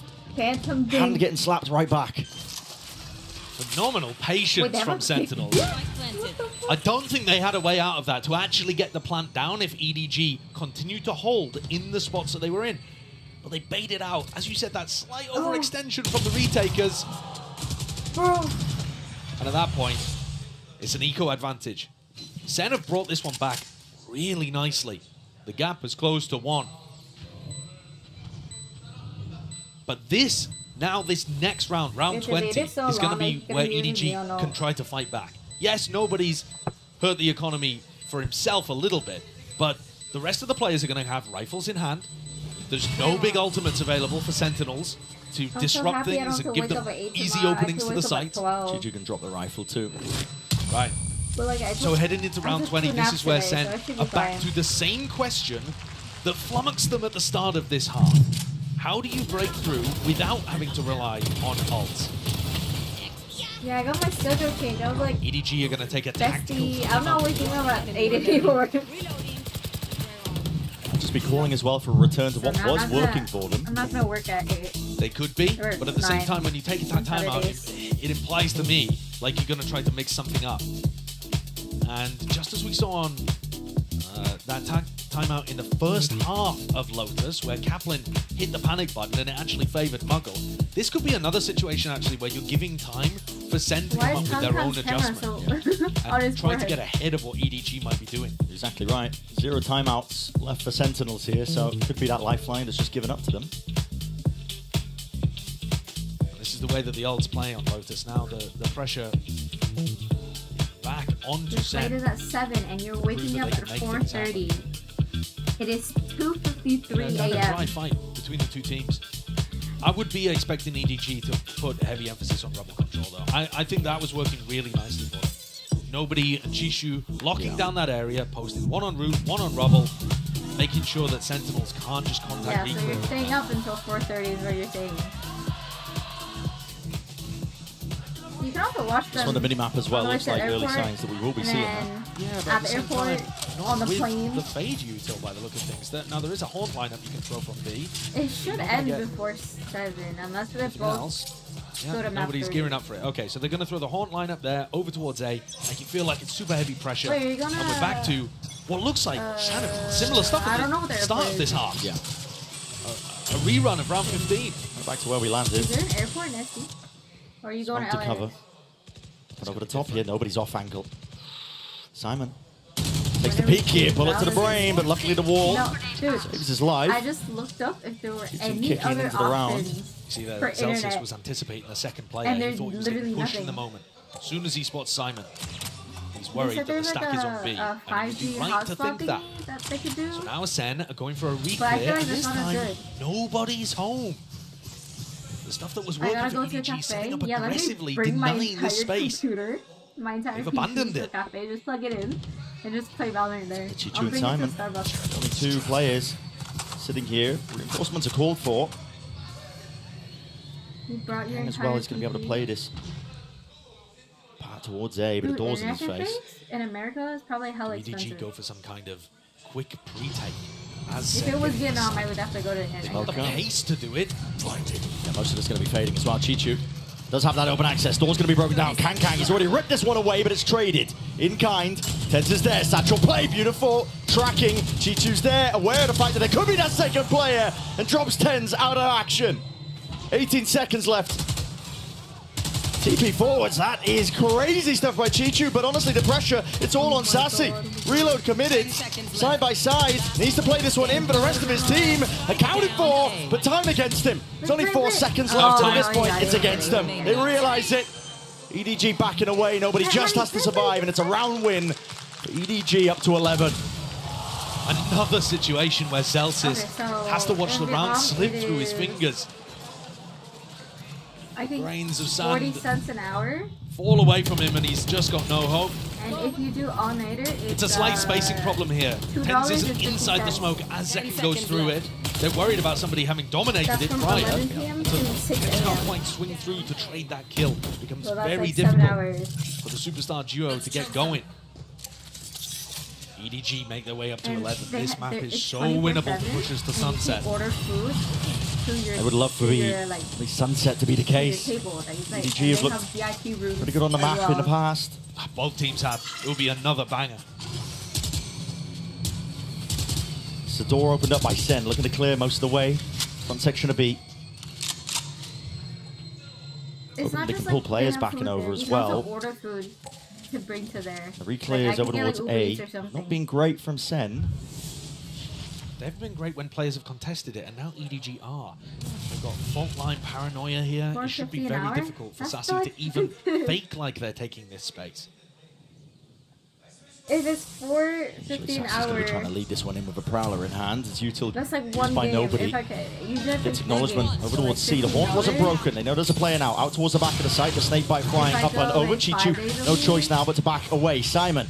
Hold up, do some math. Here to save the day for him though. Still holding on to control of this $75-ish. one, and seems like the read is Right there for EDG. But Sen also know there's no paranoia, no fault line, none of that business to stop them getting into the seaside. It's down to Smoggy. He's holding it down towards the back! Beaming him down. Still got the ult as well. It's not dead yet. Nobody up and over the top. Punish on the tens. Nana Swarms. Shredding them to pieces onto the back of the side here. But as the smokes dissipate, Smoggy is alive and ready to deny the entirety of the round. And Sassy once more time drifting away. It's a 12th round now for EDG. They can taste it. They're on the brink. Okay, actually before match point. When we'll send them to Sunset. I had nothing open, just Valorant. And the way in which EDG are holding on to these sites, it is beautiful. It hasn't been doing that. There needs to be a bit more coordination though between Zekken and Tens to get in. But like look at these layers of defensive utility being used there. The stun that comes through from Kangkang is so important. Stop all of those players that would love to trade from following up through the choke point. My stream would just crash. 3 chances to close things out before overtime. A massive rubble fight. Yeah, and this could just be an explosive finish to the map here for Sentinels, opting into it. The Haunt is dropped and broken. One of the first times that Sen have actually fought over this at the start of the round. They push EDG back. They're not willing to go much further. Zekken didn't manage to get up and pick up that ult orb. Now they're looking for the one over towards C. Yeah, I used to have the... Smoggy's aim has been remarkably good after a bit of a drought on Haven. MDPS or whatever the letters are. Showstopper acquired. There's that major tool that powered Sen to most of their wins in this half. But it was that's because the government based. paid for half of it, so it's usually a lot more expensive. Kang! Almost there, the crosser placement wasn't, but still he snaps it back. Well aligned, accounting for everybody! I know, it's $50. Sen just cannot hold against it. Showstopper now used as desperation. Following the traces, Zekken takes the gamble. But all that play, all that work, it's an ult expended to no avail. Zelsis dropped. The options are withering away. EDG. They can feel it, they know it. Sunset is ready and waiting. It's primed for them here. Nightfall scatters, Tens is low, no more sound cues to work off of. Haunt lights him up. The TP to adjust, but again, he's no long for the world. Zekken, last one left. They cannot dodge this util. EDG are ready to swarm, ready to collect. It'll take a miracle to stop it at this point. They are not ready to let it happen. EDG will not be denied a chance for greatness. It was a bit of a nervous, timorous opening for EDG on Haven, but they dismissed that and found the fire in their bellies. They're willing to go forwards to Sunset. It's a good map for both of the teams as well. I mean, if these two maps have been anything to really judge these teams off of as well, back and forth, it's anyone's game. It's still here for a minimum top 3 spot. It's all on the line here, Champs 2024.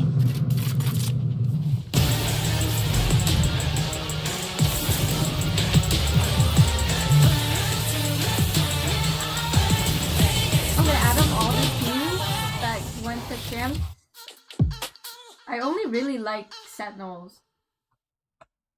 1, 2, 3, 4, 5, 6, 7, 8. Like I would have also rooted for Energy or C9. If Lucio wasn't in Under Thieves, I would also be rooting for them. When was the last time I logged in Lost Ark? Bro, like 3 years ago. I don't even remember.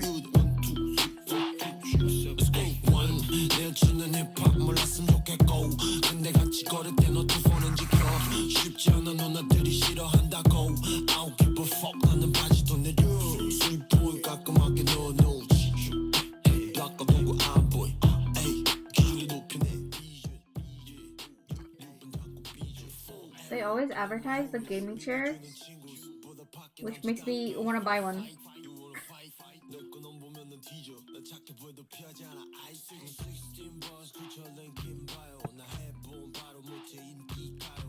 No, but the chair's pink.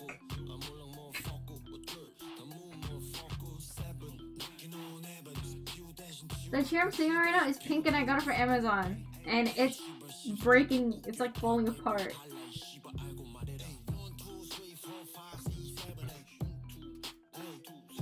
You know what? I will look at IKEA. Like I'm on my I need to set it up somehow where I can sit on my bed and play Valorant. But I don't have a bed frame, so I just have a mattress.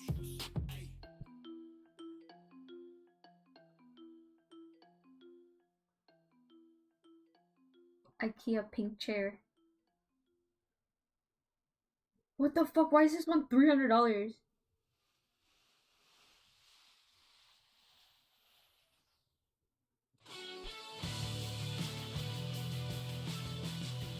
What's the cheapest pink chair I can get at IKEA? Oh, there's only 9. There's only 9 pink chairs at IKEA.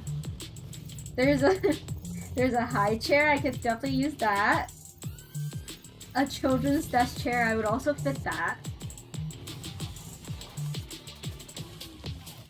EDG brings it right back, and we're going Dude, half of these are chairs for kids, which I would fit. Felt like could very well happen given the level of play that we've been seeing. My chair doesn't recline. Teams, but my goodness, I should get a reclining chair. Absolutely lights out on Lotus. Excellent stuff. You look at that first half and it looked like Sentinels had it in the bag. An excellent defense. Put them at okay, these are $400. EDG in this second looked out of this world. The side anchors in particular, Smoggy holding things down on C, round after round, showing some real resiliency to stay in this upper bracket. And we were talking about it would fit. That's what I was saying.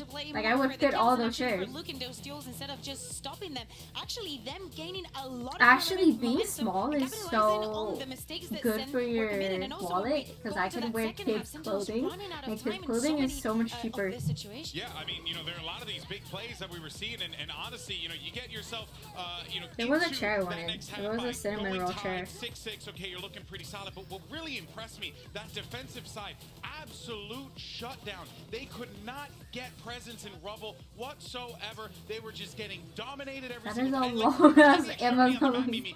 They were being met with the full force of EDG. Yeah, Sen kept trying to go for these early defaults towards C Mountain, and they were getting that space pretty often. But this A control was such a tough nut to crack. The only time they were really getting that space was these late round re-pushes, and then when they were going for the executes at the end of the round, EDG did such a great job of conserving the right pieces of utility and also having the right reads to set up and shut down in those critical site execs where one kill, one death will make the difference between staying in this upper bracket or going down below and having to run the gauntlet. Yeah, we're talking about top 3s. Actually, we're talking about a top 3 potentially for EDG. If they're able to carry on that momentum, Simon was having such a game. Him finding a couple of kills at the beginning of so many rounds just so easily and throwing things off. It's very surprising to see that, especially I think this is very similar to the chair I have. They chose, they can do this. And now thinking about the next one, thinking about Sunset, I think when I got mine, it was looking like forward 120. to it, the second part of that head-to-head on the Neon.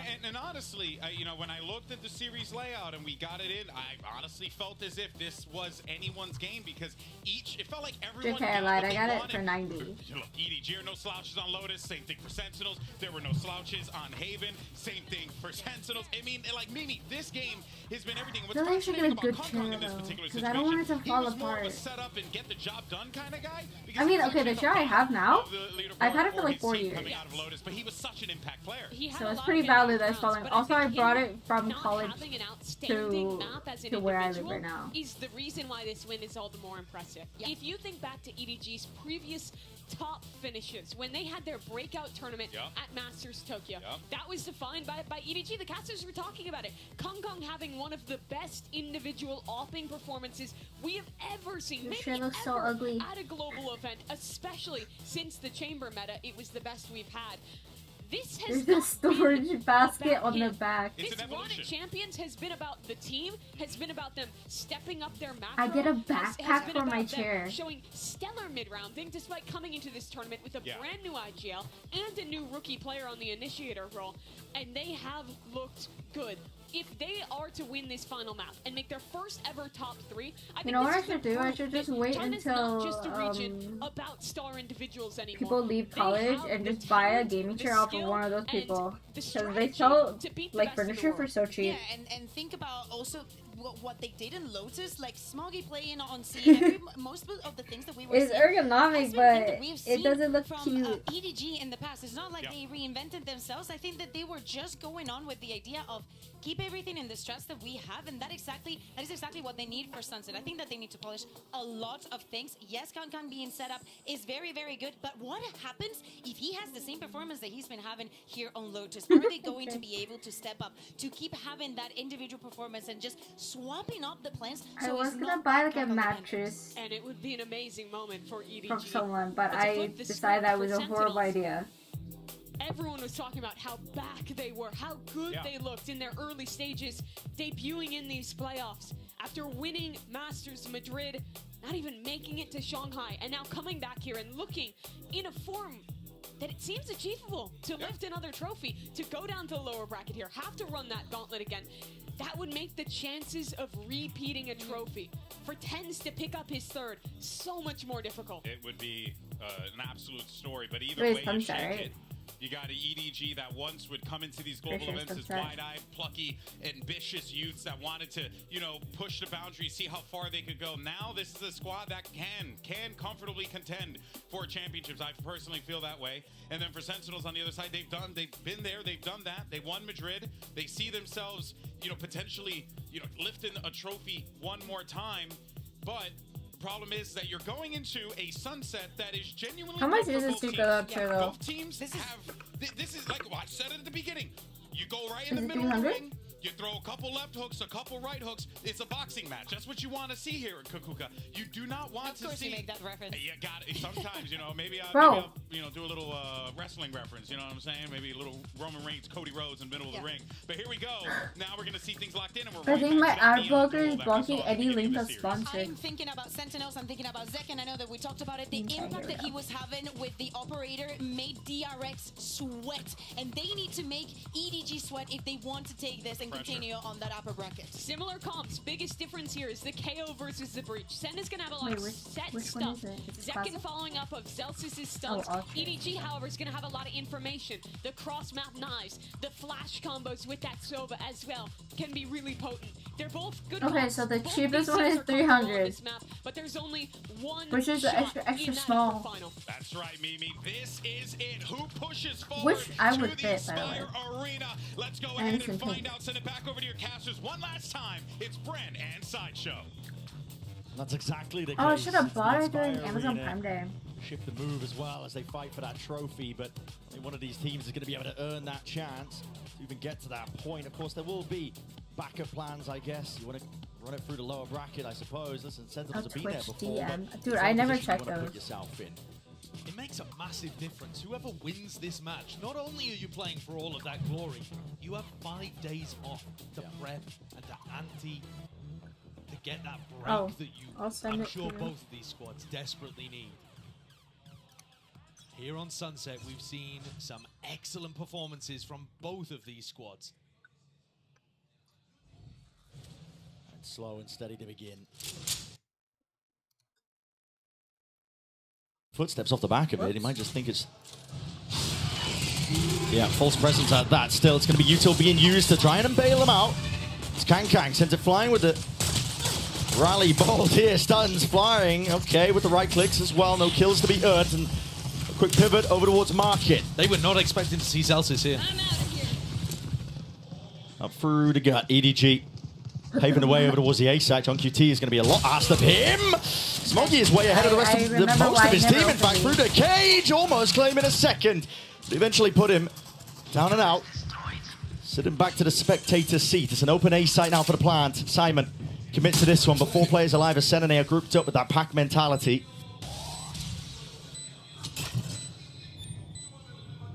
Emphasis being placed now on Chichu.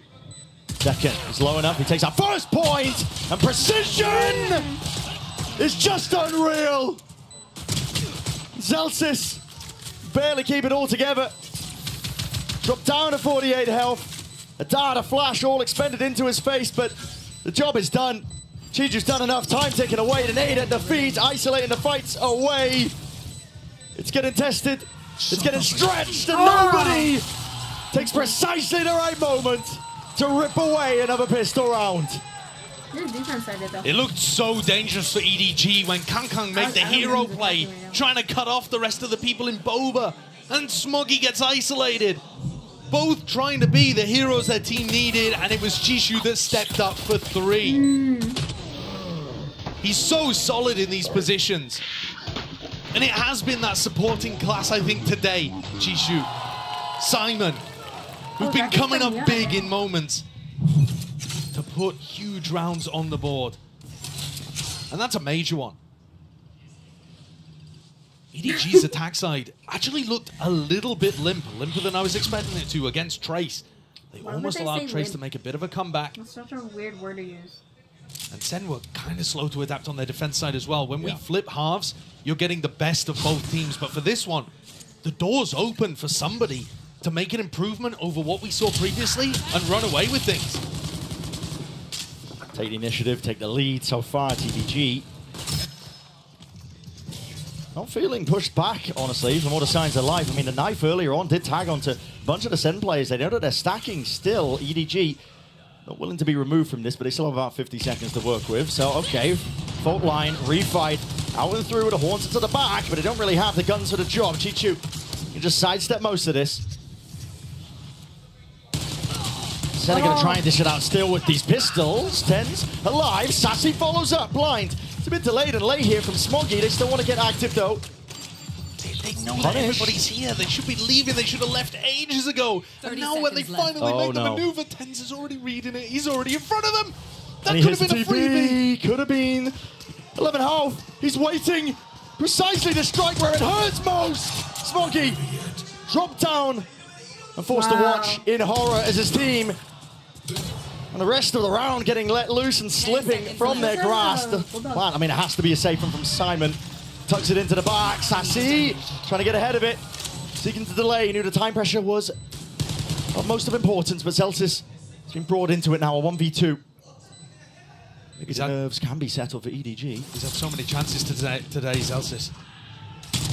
No. And EDG do not let the round get away from them. That one was so dangerous. I don't understand the EDG game plan there over in B main. You mentioned it right from the beginning. They knew that there was a stack, and they just wanted to punish it, get the free kills on this side of the map, I guess. I think they just didn't want to worried because they weren't running that 4-1 default that they usually like to go for, but they didn't have info elsewhere. And I mean, this spot, Tens tucked in that corner, could have been more dangerous than it even was. Yeah, they've done damage here, Sentinels, to the EDG economy. So there's a bit of an advantage early on, but you still need to convert rounds.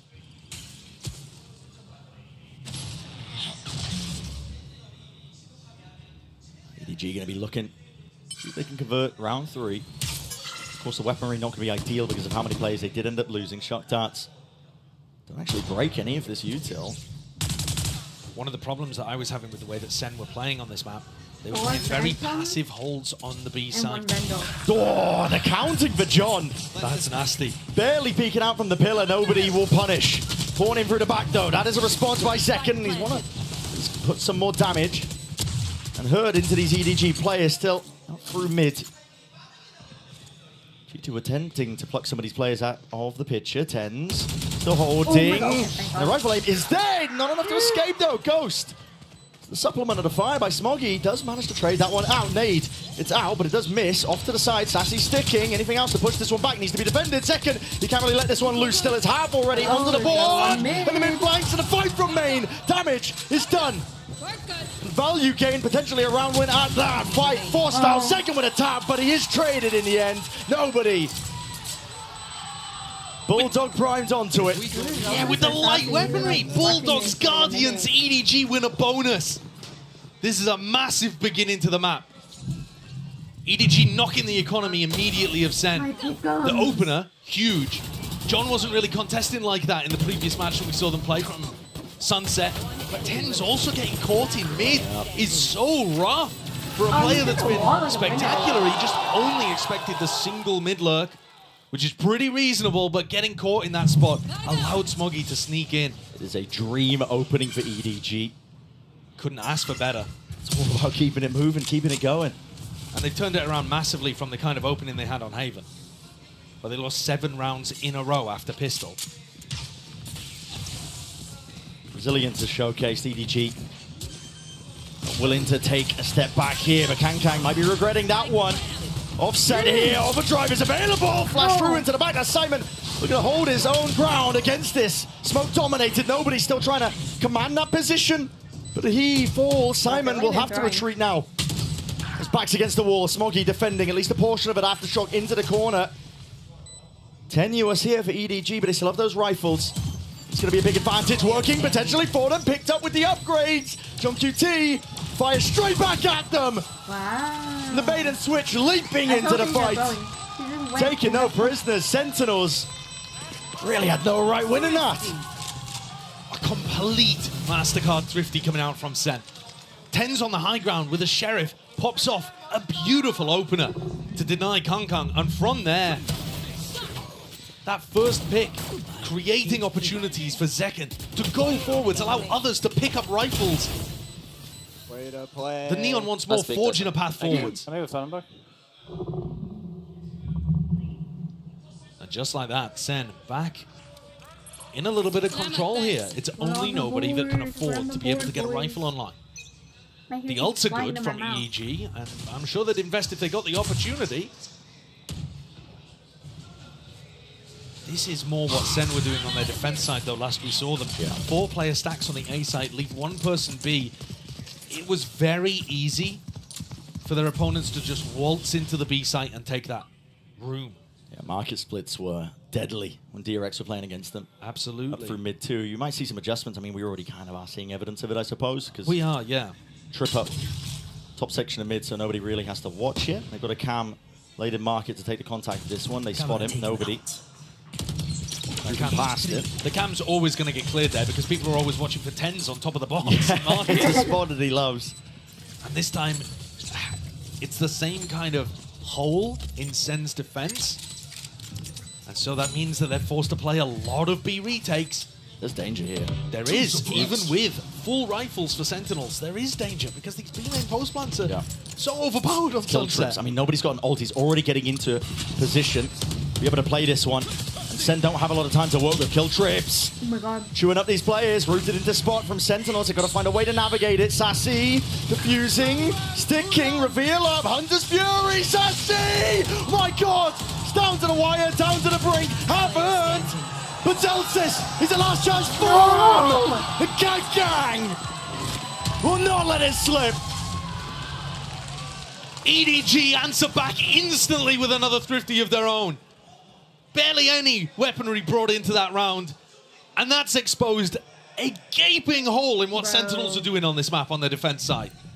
I said both of these teams have put up really strong performances on Sunset before. That's once the halves flip. And we see EDG defending, Sen attacking. I think they're going. This is not good enough from Sen if they want to be able to get that 5-day break and head up into the upper bracket. Wait, let me see the thumbnail. Bar for bar with a worse and weaker weaponry. Each turning themselves around here now. Sen in that tough position. They've still managed to scramble together some sort of a buy, but down 3 rounds, EDG. Got their sights set.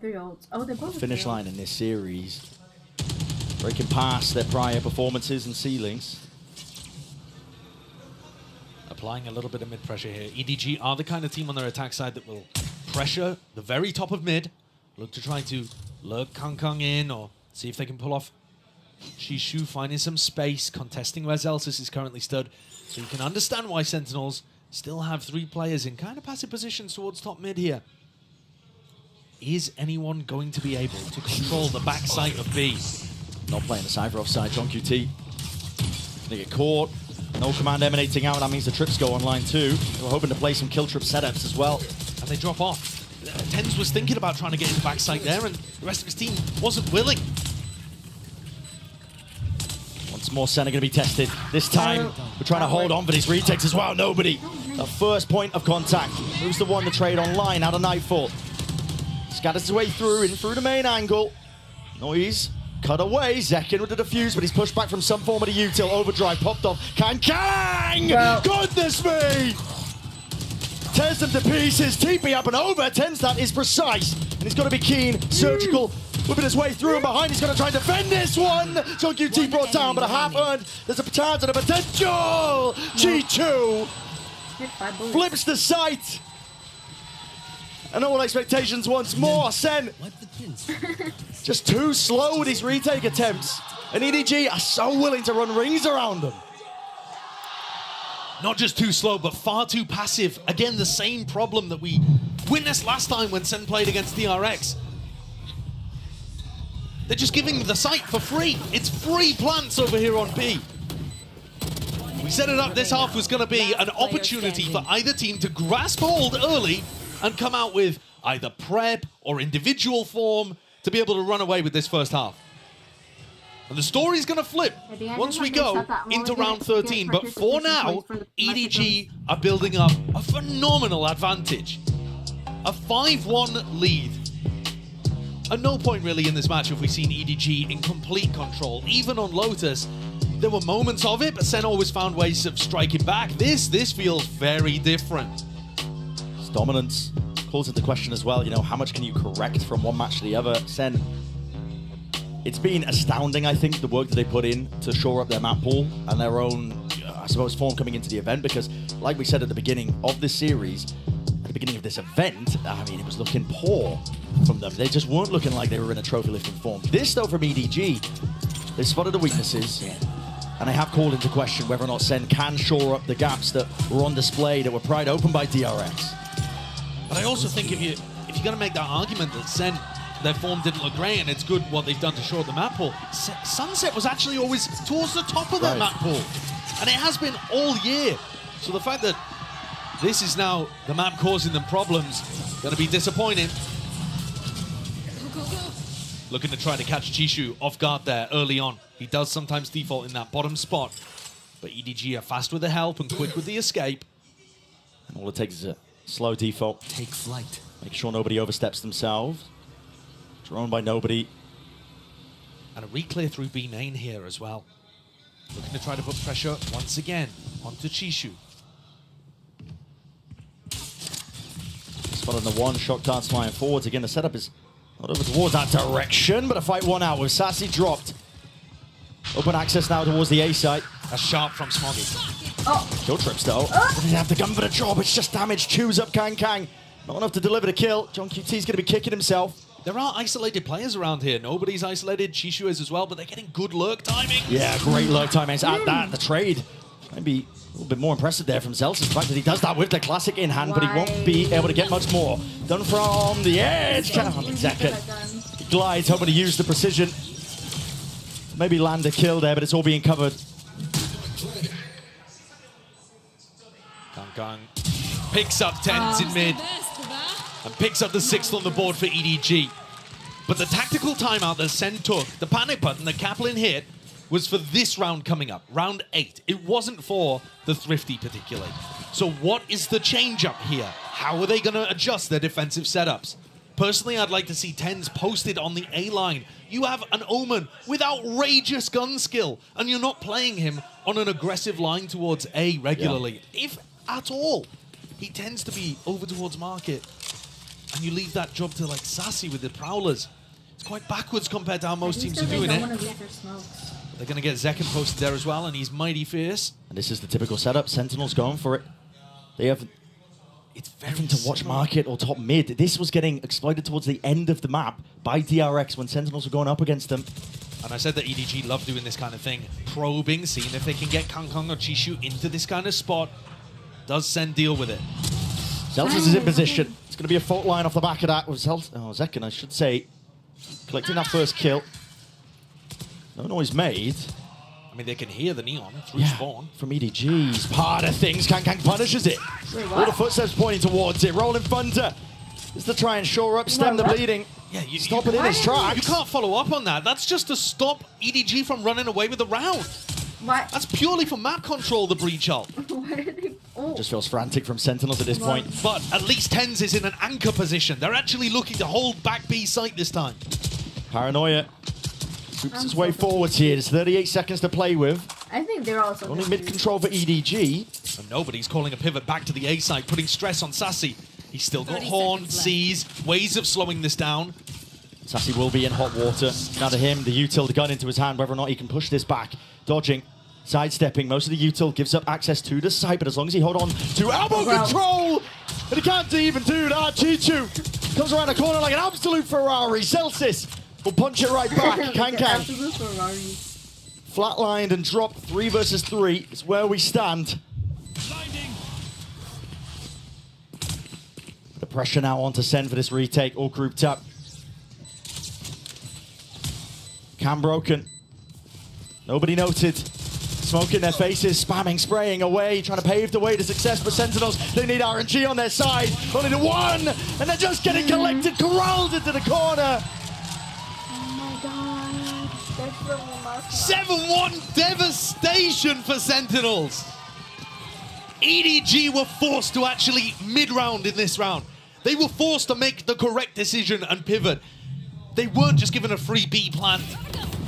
And this showcases that they're capable of still winning, even if Sen make the right adjustments. Even if Sen shore up that B defense and don't just play retake the whole time. Nobody's calling. And it's frightening, he's 11 and 4. Taking them through and sailing them to clear waters. Sen have got another chance here, another rifle round before their economy is smashed against the rocks again. Another timeout. But it almost seems too far gone at this point. It would have to be an outrageous comeback. Almost all 4 rounds, really. It's evident, I think, from the second timeout being used by Sen. Yeah, and that's very similar to what they did on Lotus. They burnt through both of their timeouts in the first half very early on. And they weren't able to close things out towards the end, even after they rallied a little. To speak on EDG, this is a team that feeling downtrodden, I think, off the back of the international events of this year.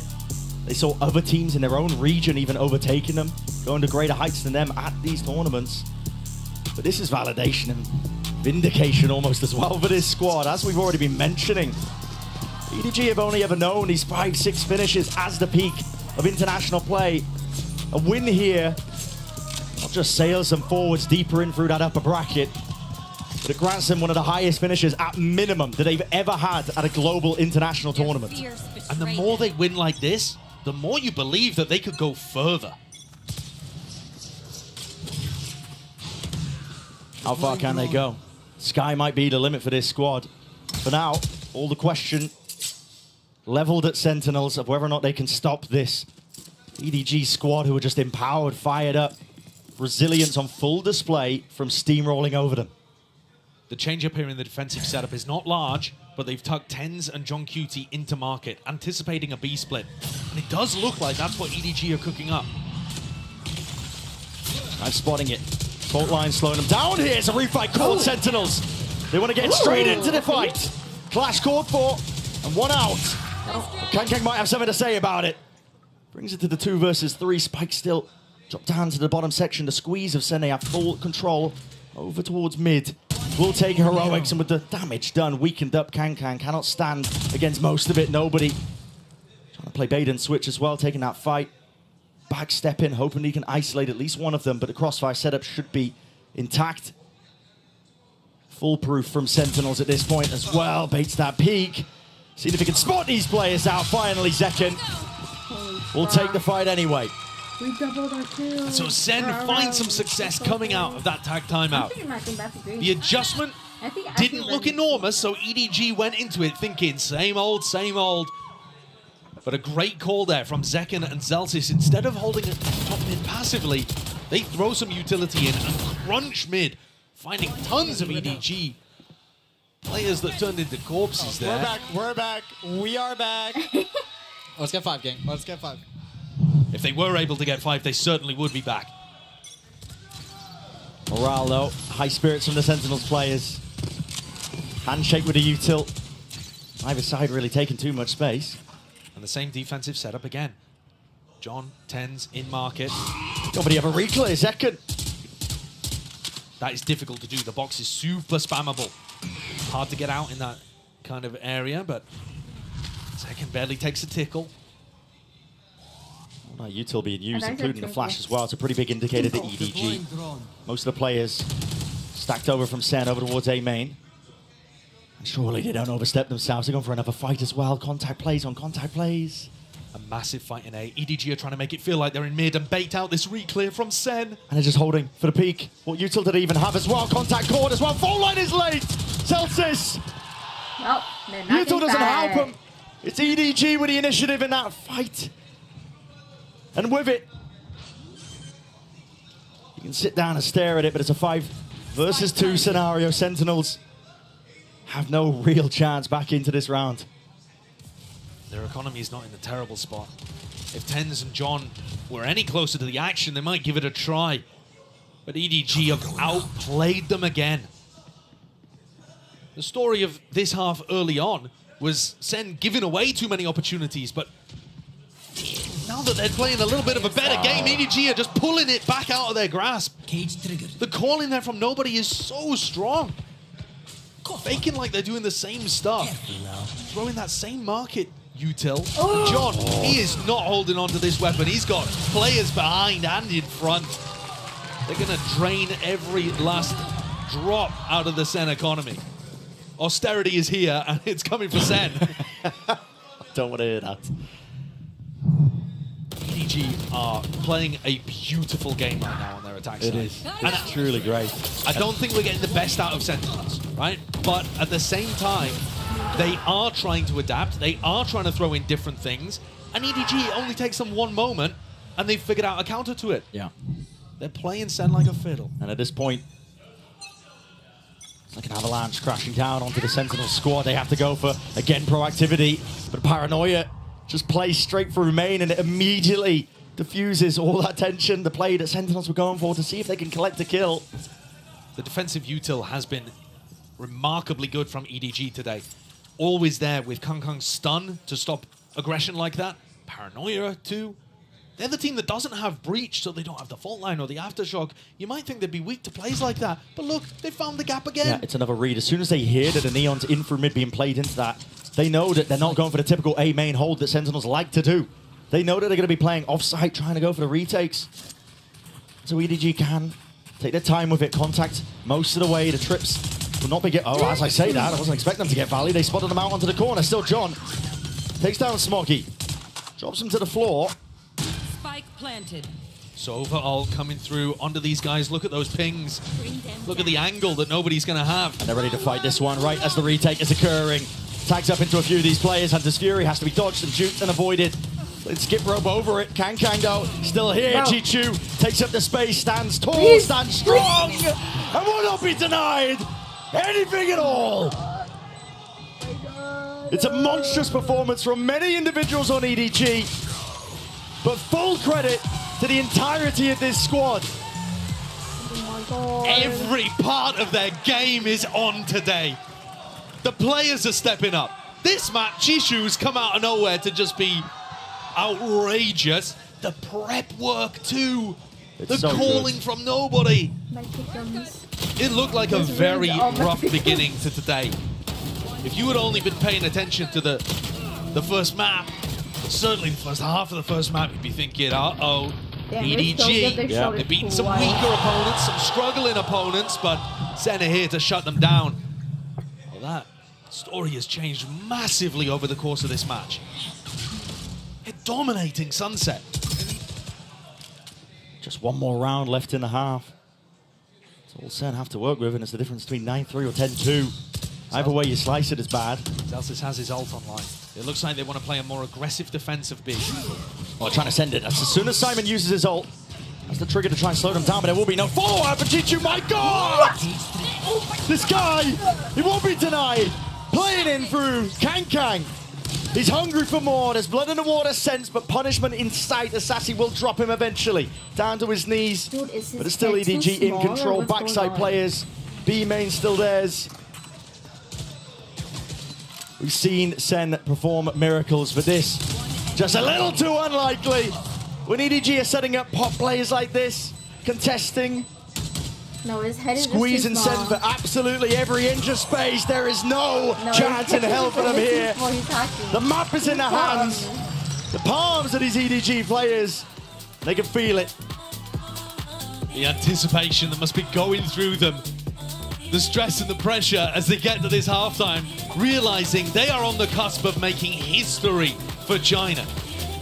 History for China and breaking past their limits. It's all going to be decided on the next half of this.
I feel like Sen could have ended it last map. I don't know what the fuck they were doing.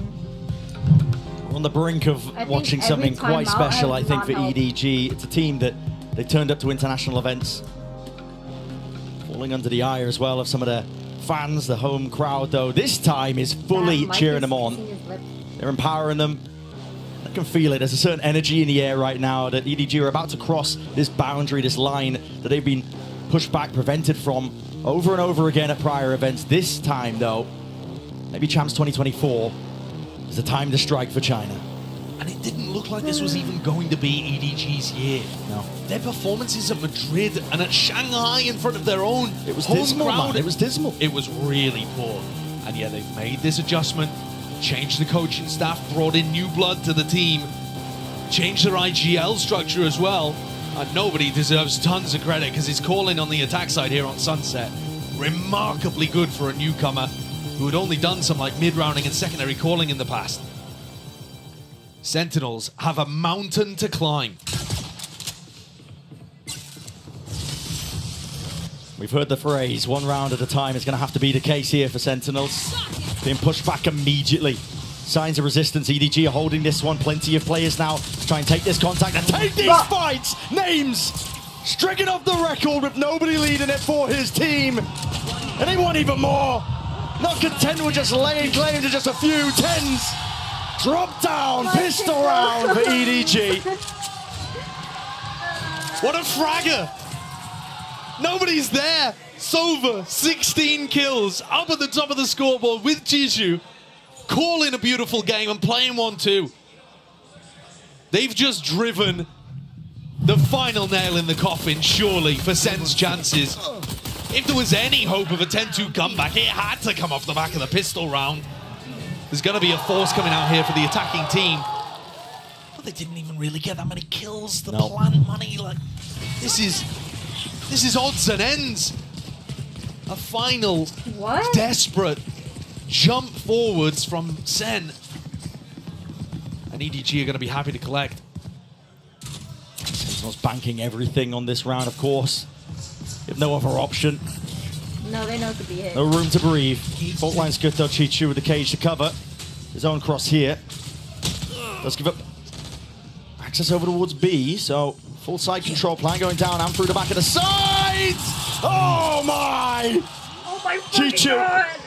The util just augments the hold and puts the squeeze on the Sentinels team. But listen, they've been battered and bruised before, but not quite like this. They have to barrel their own way past it, but with subpar weaponry and one left alive. Zekken, miracle to ask for. Picks up the weapon, but not long again for the world in the round. A 12th is gained and granted. EDG are on the precipice. When they woke up today, these EDG players would have dared to dream that they'd be in a spot here, winning this match, heading themselves to a minimum top 3 at Champions. I don't think any of them would have even imagined a stomp like this to finish. What? Up 12-2. They can take an eco here. They have no reason to buy up in this round. wait for a better opportunity, try to do a bit of chip damage to Sen's economy. Hong Kong hasn't even had the options map. You could even bank up a bunch of ults and just try to finish things out in one no stress. glorious moment. No stress at all. Outlaw in the hands of Kang Kang. Slowed all the way down, and Zekkins desperate for the kill. Does hunt it down, but EDG are going to be hot on the heels of all these players. The 4-player flank. Oh my god. Ready and waiting to pounce on any of these players. Zeltz with just the one before he's dropped, but info given up over to them. TenZ now with that task. Challenge ahead of him. Players ready to fall here. G2 responds, returns with a fire. Just puts that scare on final moment there into Sentinels. How much determination still exists within these Sen players? They look focused, they look locked in. It was not part of the script, Surely by the way. it's not manageable. 9 rounds, 9 opportunities for EDG to get a big moment from Chishu. Nobody. A Kang Kang round coming out of nowhere. Yeah. Ults online. Smokey's one away already from the Hunter's Fury. Only in round 16. There's a reason why we call comebacks in this particular spot an impossibility. Listen, I'm no stranger to that word. I use it often. EDG with rifles in hand, well trained now onto all these spots. The Prowler. It's an opportunity, but immediately defensive util. We were pointing it out, the paranoia is perfect to push back. Hello? What's behind you, please? There's pressure applied onto these EG anchoring players and still trying to take the fight up through the gut. Different directions here, still beaming them down. Simon dropped to his knees, maybe handed them over that weaponry in all TenZ. Collecting the kills off through the flank. Overdrive. Okay. Finds his mark. The tracking is immense. Okay. So Sentinels will be able to stay alive a little bit longer. And the Pathian is great. Sen's attack side is fantastic on Sunset. There's no denying that. No pretending that Sentinels are weak here, but they did not get to play their favored side. And they stacked up only 2 rounds on defense. That's why the comeback looks impossible. Not because Sen are bad. You can see the way that they deathball together, trade out second perfectly, and have that little fake. Nice. Into the Boba pressure, into the mid push. They've got good ideas here, but it only takes one. How many times have we seen a comeback dealt with, taken away just from the hands of weaker weaponry? It's all so the pressures easy on Sen, man, and it is. There's no room to breathe. There's no buffer in place for Sen. You just let off the gas pedal for a moment, thinking you've got the eco advantage, not wanting to show a specific strat, save it for a better rifle round, save it all, and suddenly it can come crashing down. But Sen have found their way into the A site fairly early on here. The sound cues are going to be found! Oh my god! Kang, he's doing them dirty now. Can't quite gain a rifle, but picking apart the Sen players. The offense, the attack, the aggression is met. TenZ has to answer, and will do just that. Oh my god! What a 3K! Stuffed into a corner. He's all down to nobody. Look prime and ready in a 5v3 for EDG to close out. But it seems unlikely that it will be this round that takes EDG forwards. TenZ, what a monster. He's just saved his team. Yeah. But Definition, man, of matters into your own hands. They will need so many of those moments. And in more difficult spots than that. That's when EDG don't have the money to put together a buy, but you can feel it how free-flowing EDG are. Eviscerating most of the players that they were trying to exit onto the site here. Yeah, I need everyone else to wake One up. round at a time is what Sen are going to be repeating to themselves. And they did force out that Hunter's Fury from nobody. So they're making things marginally easier. And this one is massive.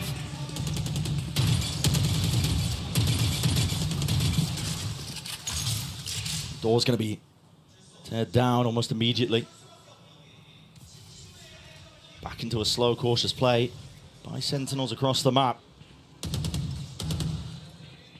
the one-way posted over towards A. Paranoia as backup, baiting off Kangkang's contact. These are the kind of things that Sen didn't really have going to help that A defense. Does it get broken by Sassy? Bring them down. Over the Prowler. Util used 2, but it's Paranoia immediately going forward. Chichu! This is his area, this is his domain. Okay, thank He is cleaned up God. nevertheless, chopped up into pieces and spitting them all the way out. Nobody seeking to plug those gaps. Will go down as a result of it. 4 players still left to stand here by Sen, but chances for EDG still. Flash is good, crossing back in through main. EDG not able to catch any of them. This is the crosshair placement, but they are rapidly now getting themselves into position. Onto the site, stun is excellent. Flash though, peek immediately there. To be traded, out and over, spraying them down with the rifles. Heroics and a bit of luck at play, EDG are hoping for it. Through the box now, Simon and Smokey. They can't get it done.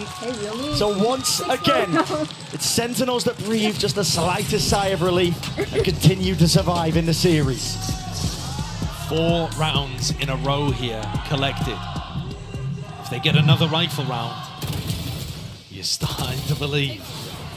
But there's still tons of danger ahead of them. They still need 6 perfect rounds on their attack. And that's even just to force overtime. Yeah. They're not out. They're not out of the woods at that point. They got to keep it going. EDG, though, are forced to take their tactical timeout, so they're going to look to adjust something here. Even with Zekken team stunning himself in that market split, they still managed to get the trade out onto Chishu. I think Chishu's going to want to be able to hold on to that area, but he's finding himself getting overwhelmed. EDG are playing a very standard defense to the map, very similar to other great teams here. Teams like Leviathan, for example. Heretics, you know, these kind of teams that have a great understanding of how you want to be pushing and pulling on the defense side. But Sen are still breaking through. It's not that EDG are giving them areas for free. Sen are playing with fire. Yeah, persistent team too. I mean, they've been in spots like this. Maybe not exactly like this where they're forced to come back, but I mean, the beginning of this year in the off-season, they actually pulled off a 10-2 comeback on their attack side on Sunset. That was like the first glimmer at the very beginning of the year that Sen were taking the off-season seriously and looking like they could win games in difficult spots. That ended up culminating months later in a trophy at Madrid. They can do these kind of things, but it's not consistent, and really, it shouldn't be possible. On a stage like this as well, when there's never been more pressure. And this is a trap play if I've ever seen one. Paranoia sweeps, stun alongside it, rattling with the Sheriff in hand, chewing up the Sentinels players. Not many options are available to you, and Celsius didn't have a clue. Blinded up, Spike dropped down into the laps of EDG. This is exactly what we were talking about. There is no room to breathe when there's up to 12 rounds. EDG feel it. Spike picked back up, earns itself. Sassy a lot to adjust and overcome. Tens is down and out. EDG, they end it all. They take it over that line and they break past their limits. What a performance from them. And they finish it on the Thrifty as well. The trap play, the depth of strategy, showcasing even in this final round what has made the difference here for EDG to break through. It's been that prep, the hard work, moving away from the individualism. EDG today taking down the Madrid winners, smiting Sentinels on Sunset. It wasn't close. Oh no. And they have pulled down to earth the gods of clout. And Sen spiral to the lower bracket. That 5-day break belongs to EDG, not Sen. And not just a 5-day break. It's a minimum top 3 finish. It's the best that they've ever done at an international event. It's vindication. It's a reward. It's the light at the end of the tunnel for them. And it's so damn well deserved, man. It Full really credit is. to EDG. The work has been put in. It's showcased. I think a lot of people were ready to undersell EDG They got past struggling Paper Rex, Foot not looking in their best form. I think people, especially when they crushed Trace, were thinking, oh, well, it's just because it was a Chinese team. Regional matchup. Regional matchup. They've showed today that they're capable of so much more. And you're right, they've smashed that glass ceiling for China, breaking through the best ever performance for a team from that region.